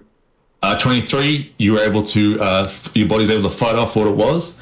And the last ones are going to swing on Wessel. Watch out. Piss-soaked blades. 2 misses and a nat 20. Oh, Oh fuck. no. And the pea-soaked blades are going to cut deep. For 18 piercing damage, and I need you to make a Constitution saving throw. Oh my god. Just a straight up 11. You drop to your knees as whatever is coating their weapons pulses through your bloodstream itself. Your brain is in a sense of severe pain. Fuck. You take 20 poison damage. I am down. Fuck, I've used all my laying hands as well, hey. Yeah. Damn, I had a good fucking plan in place too. Turn the tide, turn the tide, turn the tide. Ezekiel, you're up. Yep. If he's down, he can't hear me, can he? No. Fuck! Alright, how low are you, Dunzock? I'm on 11 HP. Alright, I will use my bonus action to do Turn the Tide. Says a bonus action. Any chosen creatures within 30 feet can hear me regain HP. So I'm going to do...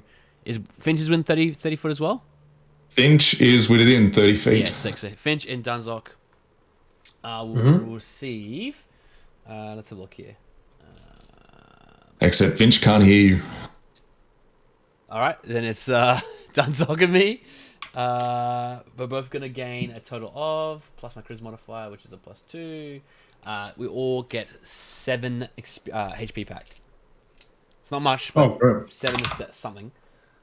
So back to 32. I would like to attack, dude, and if I can, I'd like to use my... there's no like big dudes. It's just more horde than. Yes. Okay. You are being swarmed. Is there any benefit to me doing my divine smites? She's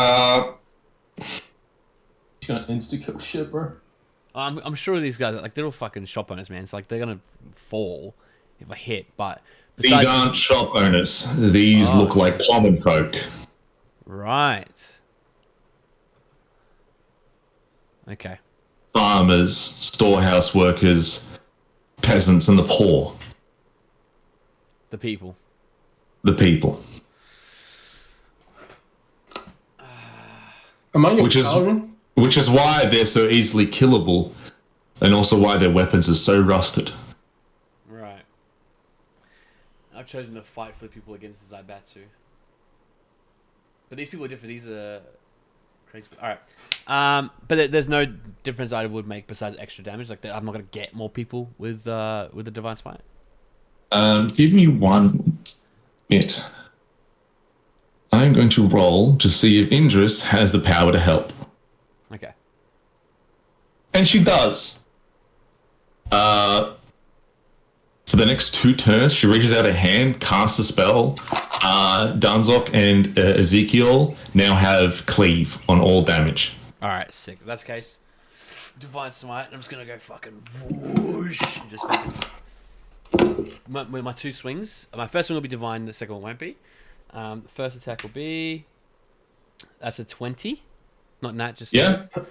Yeah, 20 hits. They have low AC. Alright, so D10 plus my damage plus 2 D8s. Alright, so that's 10 plus 6 is 16. Yep. Plus 5 and 8 is 13, so that's 29 plus 2. 31 points of radiant damage for the first hit. And that'll be the last of my first level spell slots. I have 1 second level left. And then my second attack will be a standard swing of 13 plus 6 is 19. Yep. Totally in damage of 3 plus 6 is 9. Alright. Cleaving through one streak, these common folk, woof, from shoulder down to waist on the third man, split in half. Alright. Next time I'll use Daunting Roar to see if I can just scare him off. Dunzock, you're up. All right, I'm gonna Zangief Lariat real quick. Nice. Yeah. That's cool. And then I'm just gonna do that. See if I can get the cleave off. 16 to hit. Yeah, that hits. All right. That's And the Zangief's dumb- signature move. The damage is 9 again. The damage is 9. Yeah. Alright. You're able to Oh, D&D chat for reference of the move, the Zangief Lariat. Let me see. yeah. Games. That's awesome. Nice. You're able to the first out of the 4 gets a backhand, cracks the skull, and knocks him out. He falls, hitting the second guy, but it's not enough damage to cleave through into others. Oh no. Oh well. You do have multi-attack. Oh, that's true. Oh, I'll do it again. 20, not natural. Yeah, 20 hits. 11. 11 is enough to continue the Zangief move, kill the second guy, and the third guy looks pretty bad. Excellent. But there are still 4 of these fanatic-looking common folk left, and 3 of them are standing over the body of Wessel. Wessel, I need you to make me a death saving throw, please.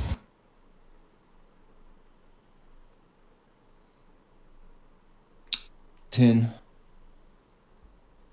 All right. That's a save. 11 to 20 is a save. Yeah, I was gonna say it can't be 10, eh? It's 1 fail. Damn, we're about to die. Quick question. Yes. So I've got the aura of protection. So Yes. aura, I assume he's within 10 foot of me. Yes. While unconscious, allies within range and can add my charisma modifier to saves. Is that going to count or not count? Yeah, well, he's unconscious and an ally, so why wouldn't it count? Well, then he would get 11 because that's a plus. So that's a pass then. You're on 1 save, Wessel.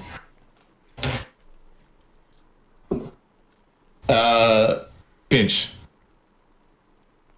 In this vision that you are now trapped in, constantly beating at the back of the mind is the heart. And then 2 doors open up as you leave. And you see Goktengri and the vision fades. And then as you do so, 2 doors open. The door on the left looks like a dark room. 7 hooded figures wrapped in black and shadow. Circling around a ritual, possibly, but those are gems on the floor. The second door is you, or a vision of you that you have seen. A man of silvery skin, of white hair.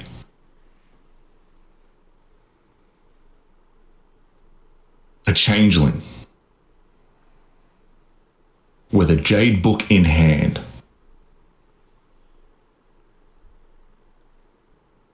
Which door do you take? Ooh. 2 doors. There are 2 doors. One with 7 figures and one with me, brackets, question mark. Correct. Can I try and... I don't know if I mean literally roll insight, but is there any sort of insight that I can use to determine what the meaning of that is? Because last time I got this, I sort of jumped in, but this is not a jump in moment.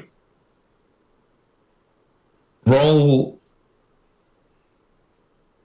I will let you roll an insight, but the insight you were rolling isn't in regards to what you are seeing. What you're seeing on these doors are essentially still images.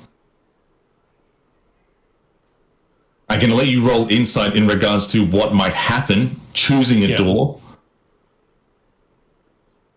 All right. As you ascertain whatever deitic powers are happening right now. 26. There are no words spoken to you. There's no wind, there's no air here, there's no ability to breathe because you don't need to. It's like your very essence is just here, floating. There's no concernable form that you have taken. It's like floating invisible dust.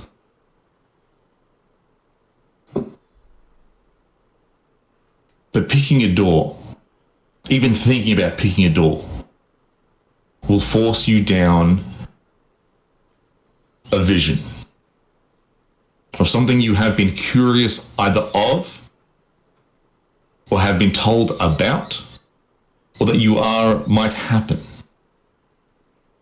And you could ascertain that the door to the left of 7 hooded figures around a ritualic circle containing warlord gems is the first time that Gok Tengri was tried to be resurrected 1,000 years ago. And the door to the right, as personal curiosity of the man you think you might have been, and how potentially you got to where you are now.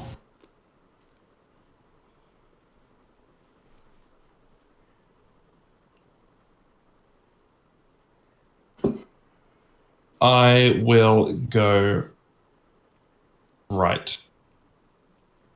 You go right. The pull is strong. It just sucks you in. The door to the left burns.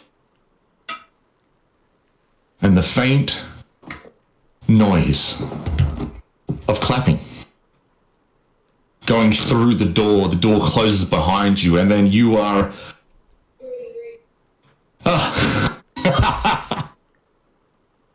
free grid, you old cunt. I got it.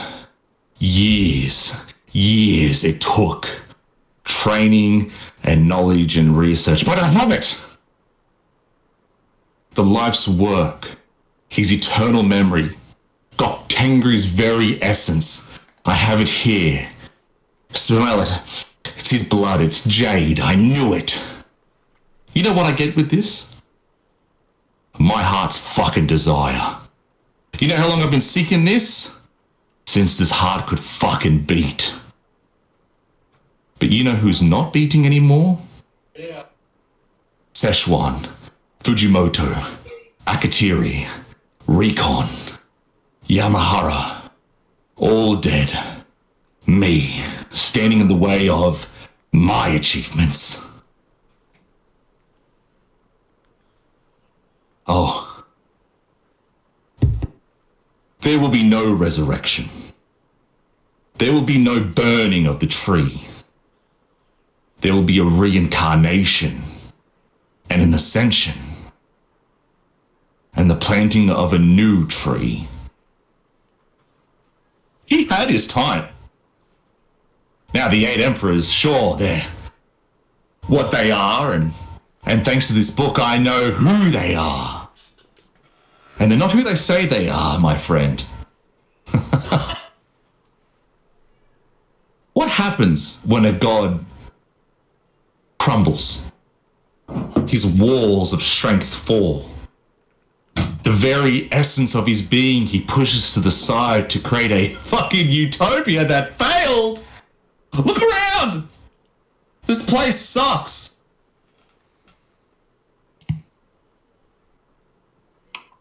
But I can make it better. Yeah, of course. I'm not going to do it alone. I need minions, I need help, I need worshippers, servants, and slaves. Oh. I need a wife, I need kids. But not just any wife. The woman. Now, in these parts, she is, I will say, honestly, the most beautiful woman in the world. But, in these parts, mortality reigns king. Mortality reigns supreme. And the woman that I want, she's immortal. She's a god. And I don't want kids of my own when I can find a kid that is a god. I'm only missing a singular piece. A puzzle piece that has been lost, but I know what it is. It's a music box, and it plays a tune. Here in my shrine, here I am forgotten. Here do you toil for me.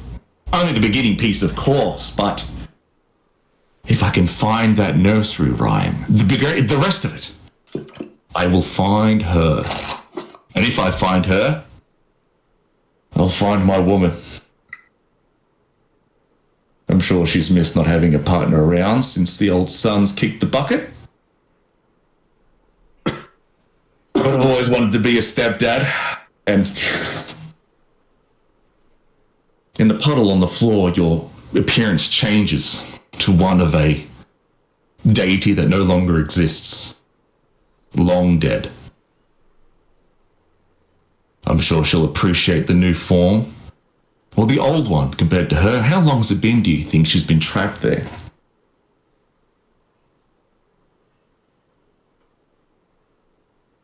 I know. I need you to go out and kill 3 people for me. One of them being someone we are vastly aware of. Now, I'm sure the champion isn't going to like the fact that we're going to kill him in his sleep, but it has to happen. I can't let him burn the tree. I need that tree alive. I need those peaches. I mean, so what if they don't do anything? That's not the point. The point is what they could be doing. You give a man a peach and say it gives him immortality, he'll believe it. It won't. But just the thought of being given a precious divine fruit that'll make a man do anything.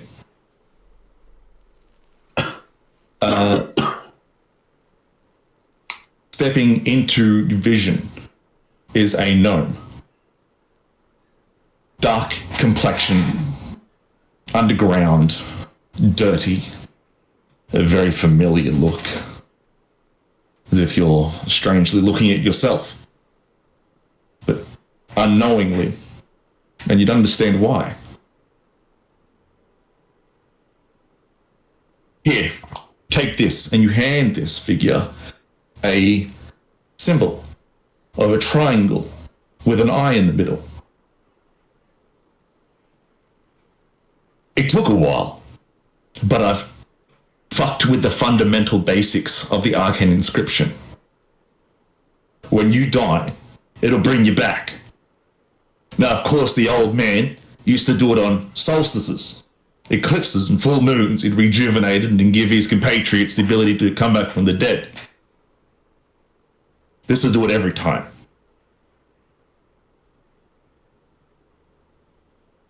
And then you feel in your pocket and you pull out the thing that you've just given that companion of yours. And you were standing in a room with 2 platinum dragonborns. A medallion. Triangle with an eye in the middle.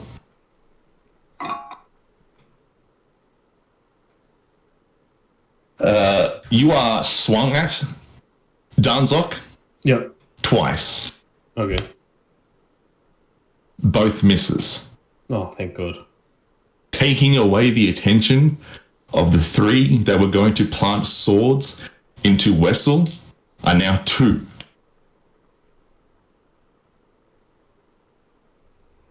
Who also take their attention away and move on to Ezekiel. For a 16 and a 19. Yeah.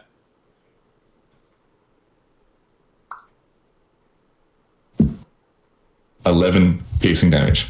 Alright. And a constitution saving throw is required.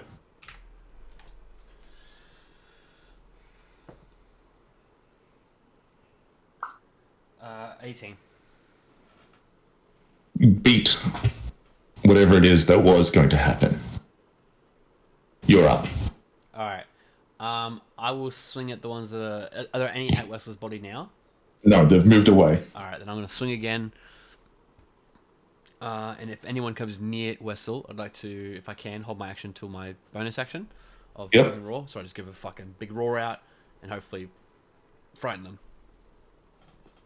First attack is a 16 plus 6, Yep. which delivers a total of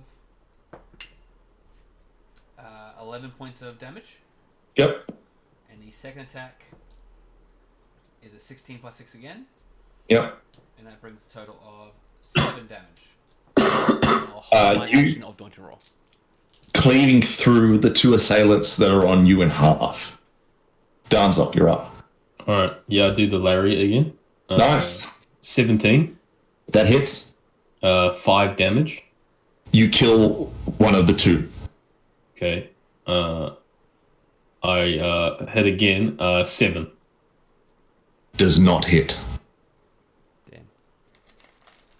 I thought you said Zugzal's lariat, and I was like, oh, that's cool. He's a fucking like signature lariat. And I was like, oh, he says Zangief. God damn it.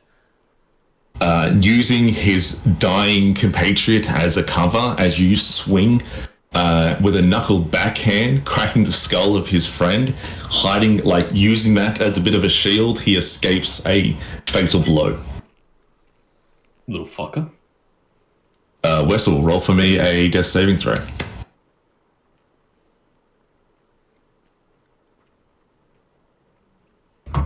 Well, actually, is dead. Oh shit. Did you say 6? Yeah. Alright.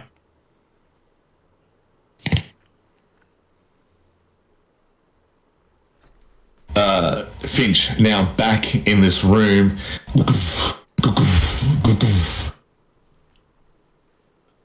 In a strange sense, you know what needs to be done. This diamond can't be used and pulled like your eyes can.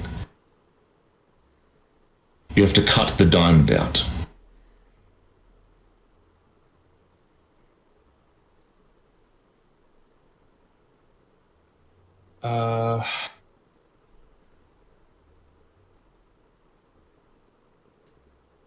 I have to cut it out. Yes. I drop what I'm holding. God. I get out my bag and pull out a knife from my mess kit because I don't actually have a dagger. Yep. So this is the knife I used to eat with. And then I will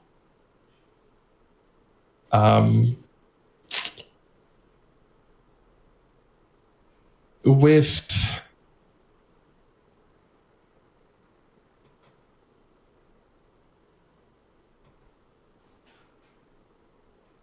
trepidation, I'll cut out the diamond. Moving closer, pulling out your cutlery knife.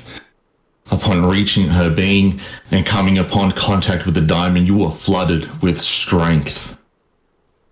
A sense of familiarity, of power, of life.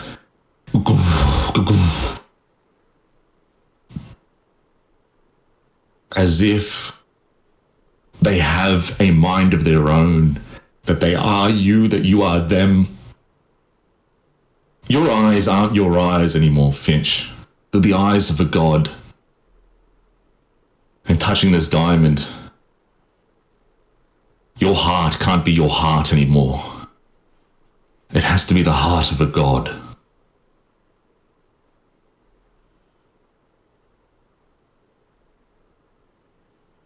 You are filled with a flush of life and energy. You are restored to full health and then granted 200 additional temp HP. And then you start to dig away. And as you cut and drag your weapon into Indris's chest to pull the diamond out, the same cuts start to appear on your body.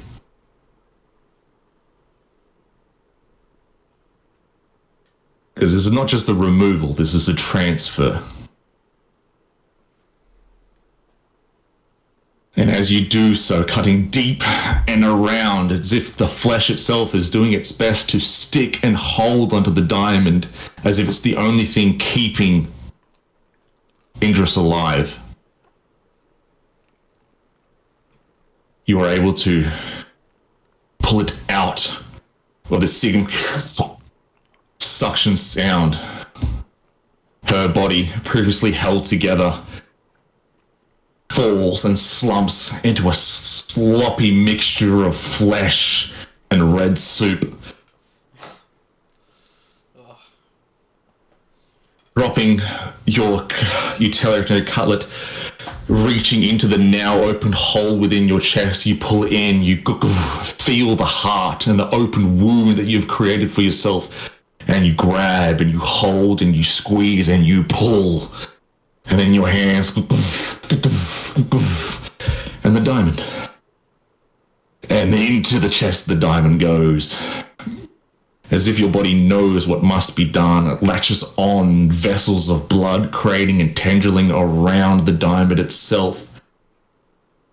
And you can feel the diamond change shape from that of a hexagonal prism to that of a heart.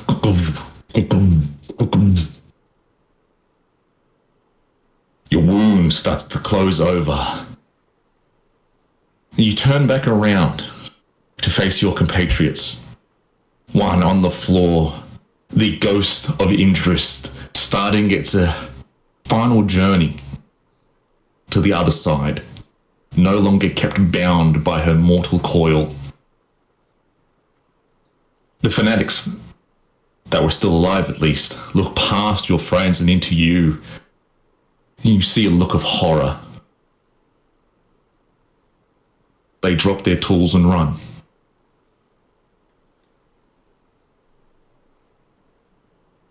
Wessel, down on the floor, bleeding out, his veins as if bursting from the skin, filled with poison, venom. You can't let that happen. In the short time you've known Wessel, he has been okay. You reach a hand out. The blood, infected, escapes his pores, pooling into a cloud above him, purging him of infection. Wessel, you were restored back to 1 HP.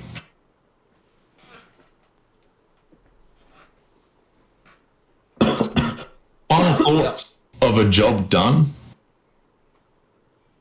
and your lights go out. You're unconscious.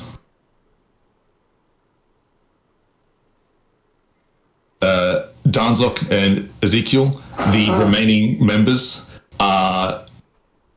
drop their gear and run.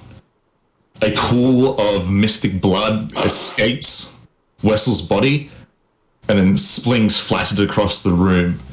And then you hear Wessel come about. And then you hear a drop on the floor. You turn around and see Finch. Bloodied. A scar across where his heart is. But he's not the same color anymore. He's green. Shades of brown.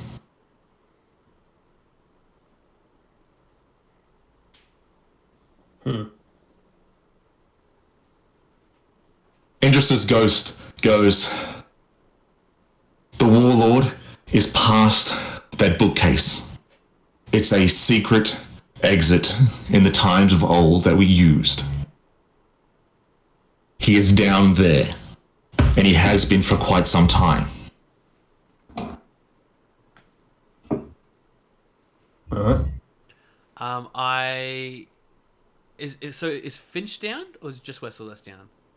Up again, bro. He's just, 1 HP. Cool. Finch looks up, down, Okay. but he looks like he's breathing, just unconscious. All right. Well, if Wes is up, then I'm gonna go to Finch and I'll pop off one of my potions, my greater healings, and I feed him the potion. You feed him the potion. Finch, you regain consciousness again, throwing up the potion that Ezekiel has just given you. I see that and I go, "What the? I've never seen it not work." I go, "Fuck." All right. All right. Well, I turn to Dan's. I'm like, "Well, we've got it down to the bookcase, right?" Yeah. All right. If Finch is still unconscious, then I'm gonna pick him up. She goes, before you go, you must understand I had to do what was necessary. After his wife died, he went insane. I don't know who it was, but someone got to him. whispering words of knives in the back, attacks from the home. He lost his mind. Couldn't be trusted with the gem anymore, and so I took it from him and banished him to the underground.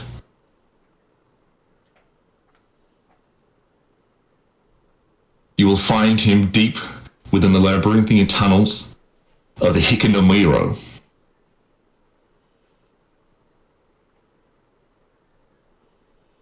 I don't know what your cause to seeing him fully is, but he is not the man he once was, and he won't be the man you hope he will be.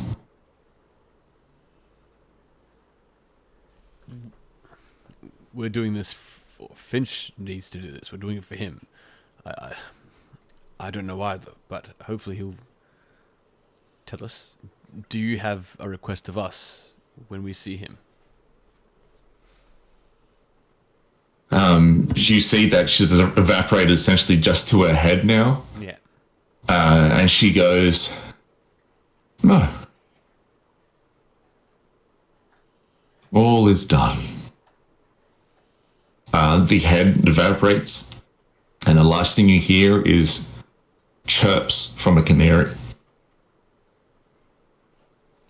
While holding Finch, I just hold my Quinnicat's necklace and just say like "pass easy" or something like that, just to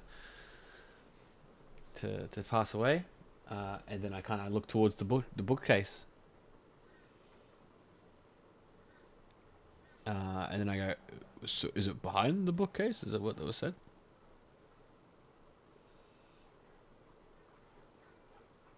From falling unconscious, did that drop my hit points at all, or remove my temp hit points at all?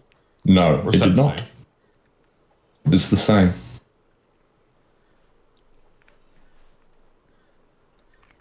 So just straight unconscious.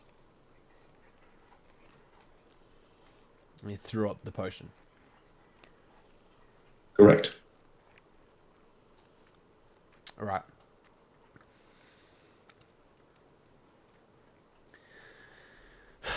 Can I try and give him water? Yeah. I get my water skin. And I try to feed it to him. Drinks the water as best he can, or as best as you can force it. But he doesn't yak it up. Oh. Does he wake up? Finch, do you wake up? Yeah, sure. Oh, Finch. And I stop carrying him and I put him, sit him down. And I just keep holding the water skin for him in case he wants to drink more.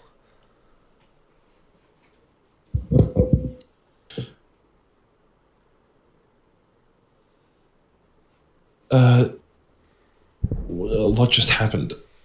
And Indra is gone, right?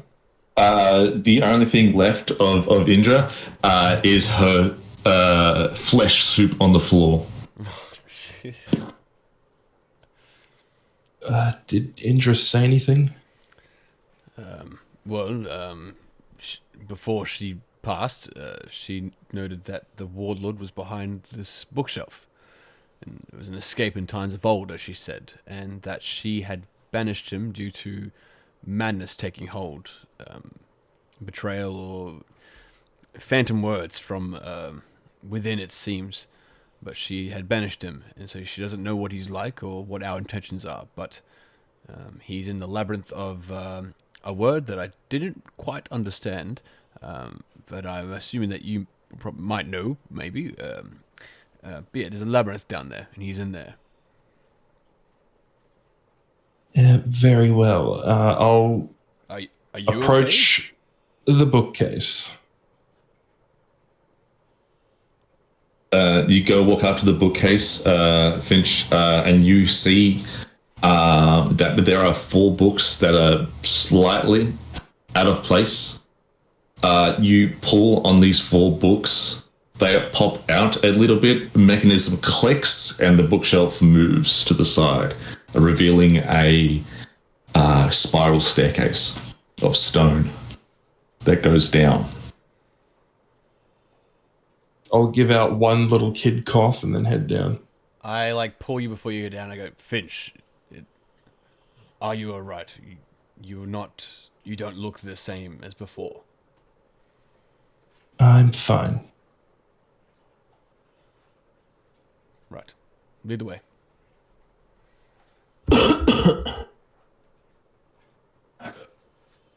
Wessel and Danzok.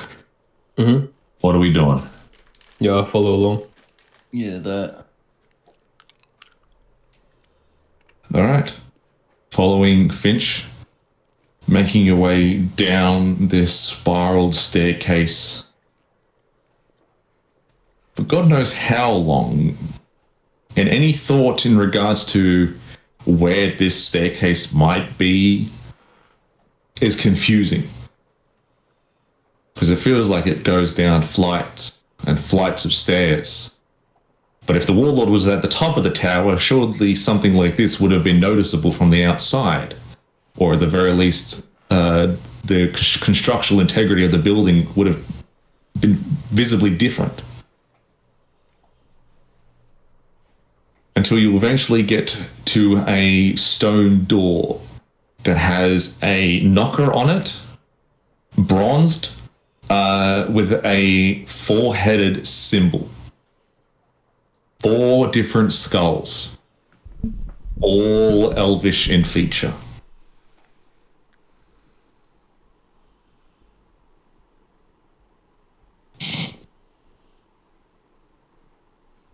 Do my eyes see anything? You are seeing exactly what I've said. There's no sort of illusionary trick. There's no sort of change. This is physically, materially there.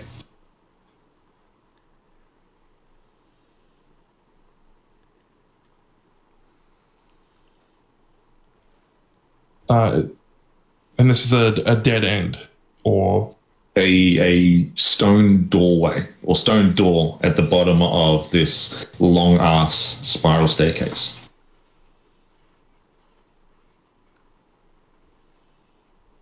all right. I'll approach. I'll head up. Approaching the door, the skulls on the hanger, the eyes light up with red, and the first one goes, "Who enters the Labyrinthian? Speak your name and be judged." Finch. The second skull lights up and goes, "Finch, eh? And where do you hail from, Finch?" I'm not sure. The third skull goes, "He's telling the truth. Look at him. Looks fucking confused." All right, let's go. The handle itself knocks itself onto the stone, and the door opens up. Oh, nice. I'll head on You through. hear a fourth different voice go, "Well, Finch, everyone finds out where they're from in the Labyrinthian.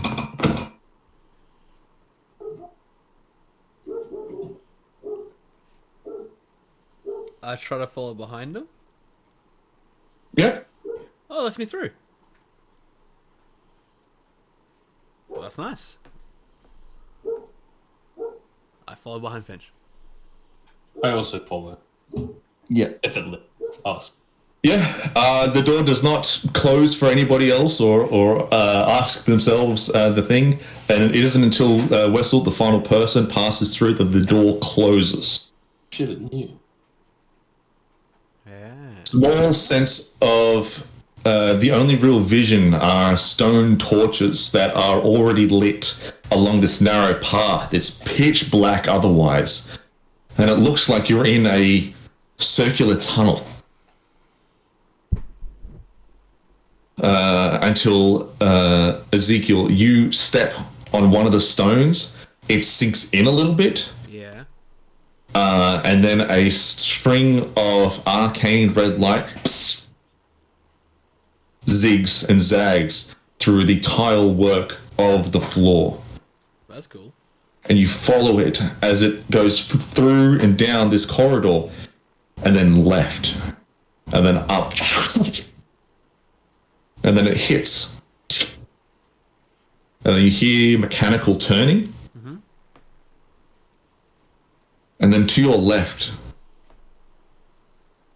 chandeliers of cogwork light up, revealing the beginnings of the labyrinthian. A vast, long, deep labyrinth. Stairs you see at the end of this corridor, or this half-open corridor, make their way down towards the beginning bit of it on this deep ground floor. Maybe 3-4 flights of stairs from where you are down, 60 feet. Wow.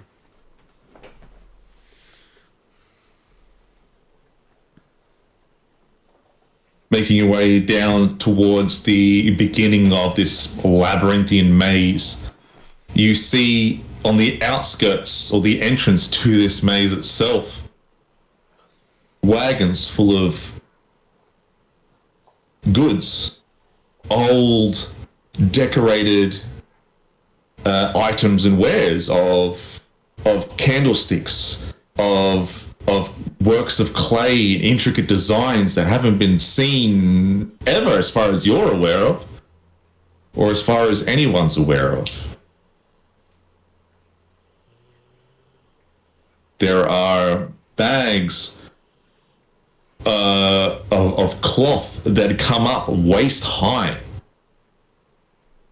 that on further inspection look like grain that has not aged nor rotten. You see, hunched over a table, a set of skeletons. On this table is a collection of paperwork. This paperwork stouts in goblinoid of shipments, of trade, of missing items. I need everyone to roll an investigation, please.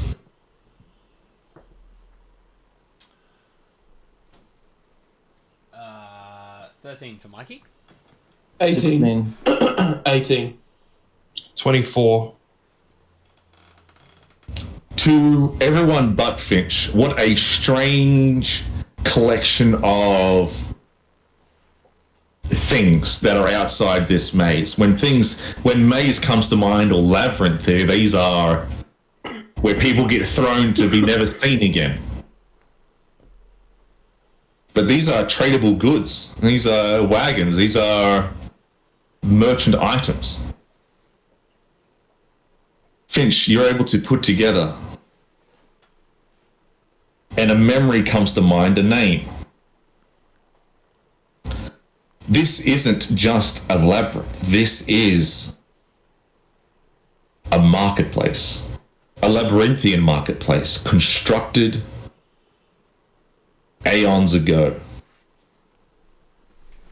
when the connection between 4 realms was at its strongest. Looking over the paperwork, you see shipments from deliveries coming from the Feywild, the Shadow Realm, the Shadowfell, and Pandemonium.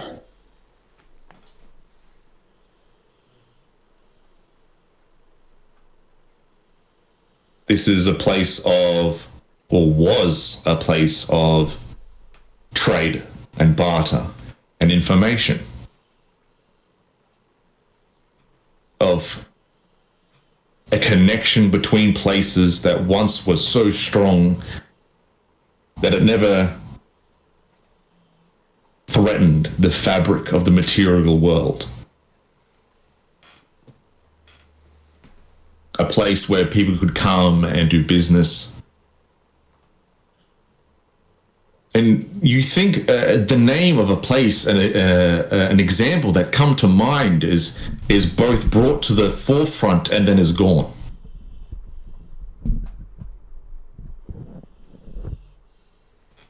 But the example was there nonetheless.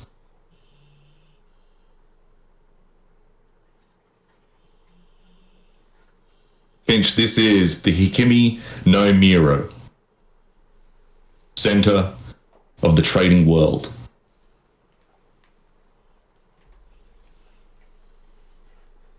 And that's where we end today's session. Oh, what? Damn, man.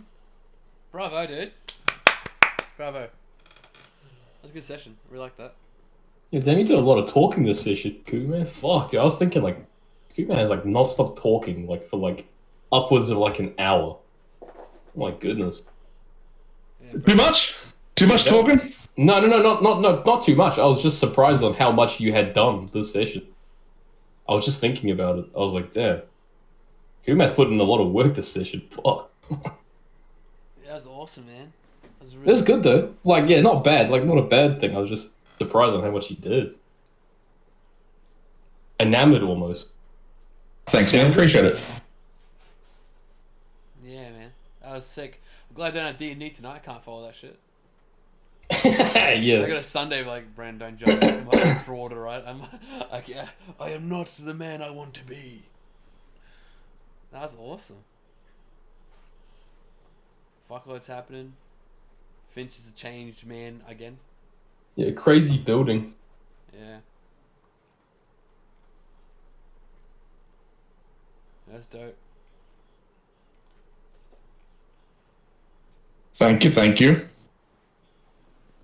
Apparently we can see Aurora Borealis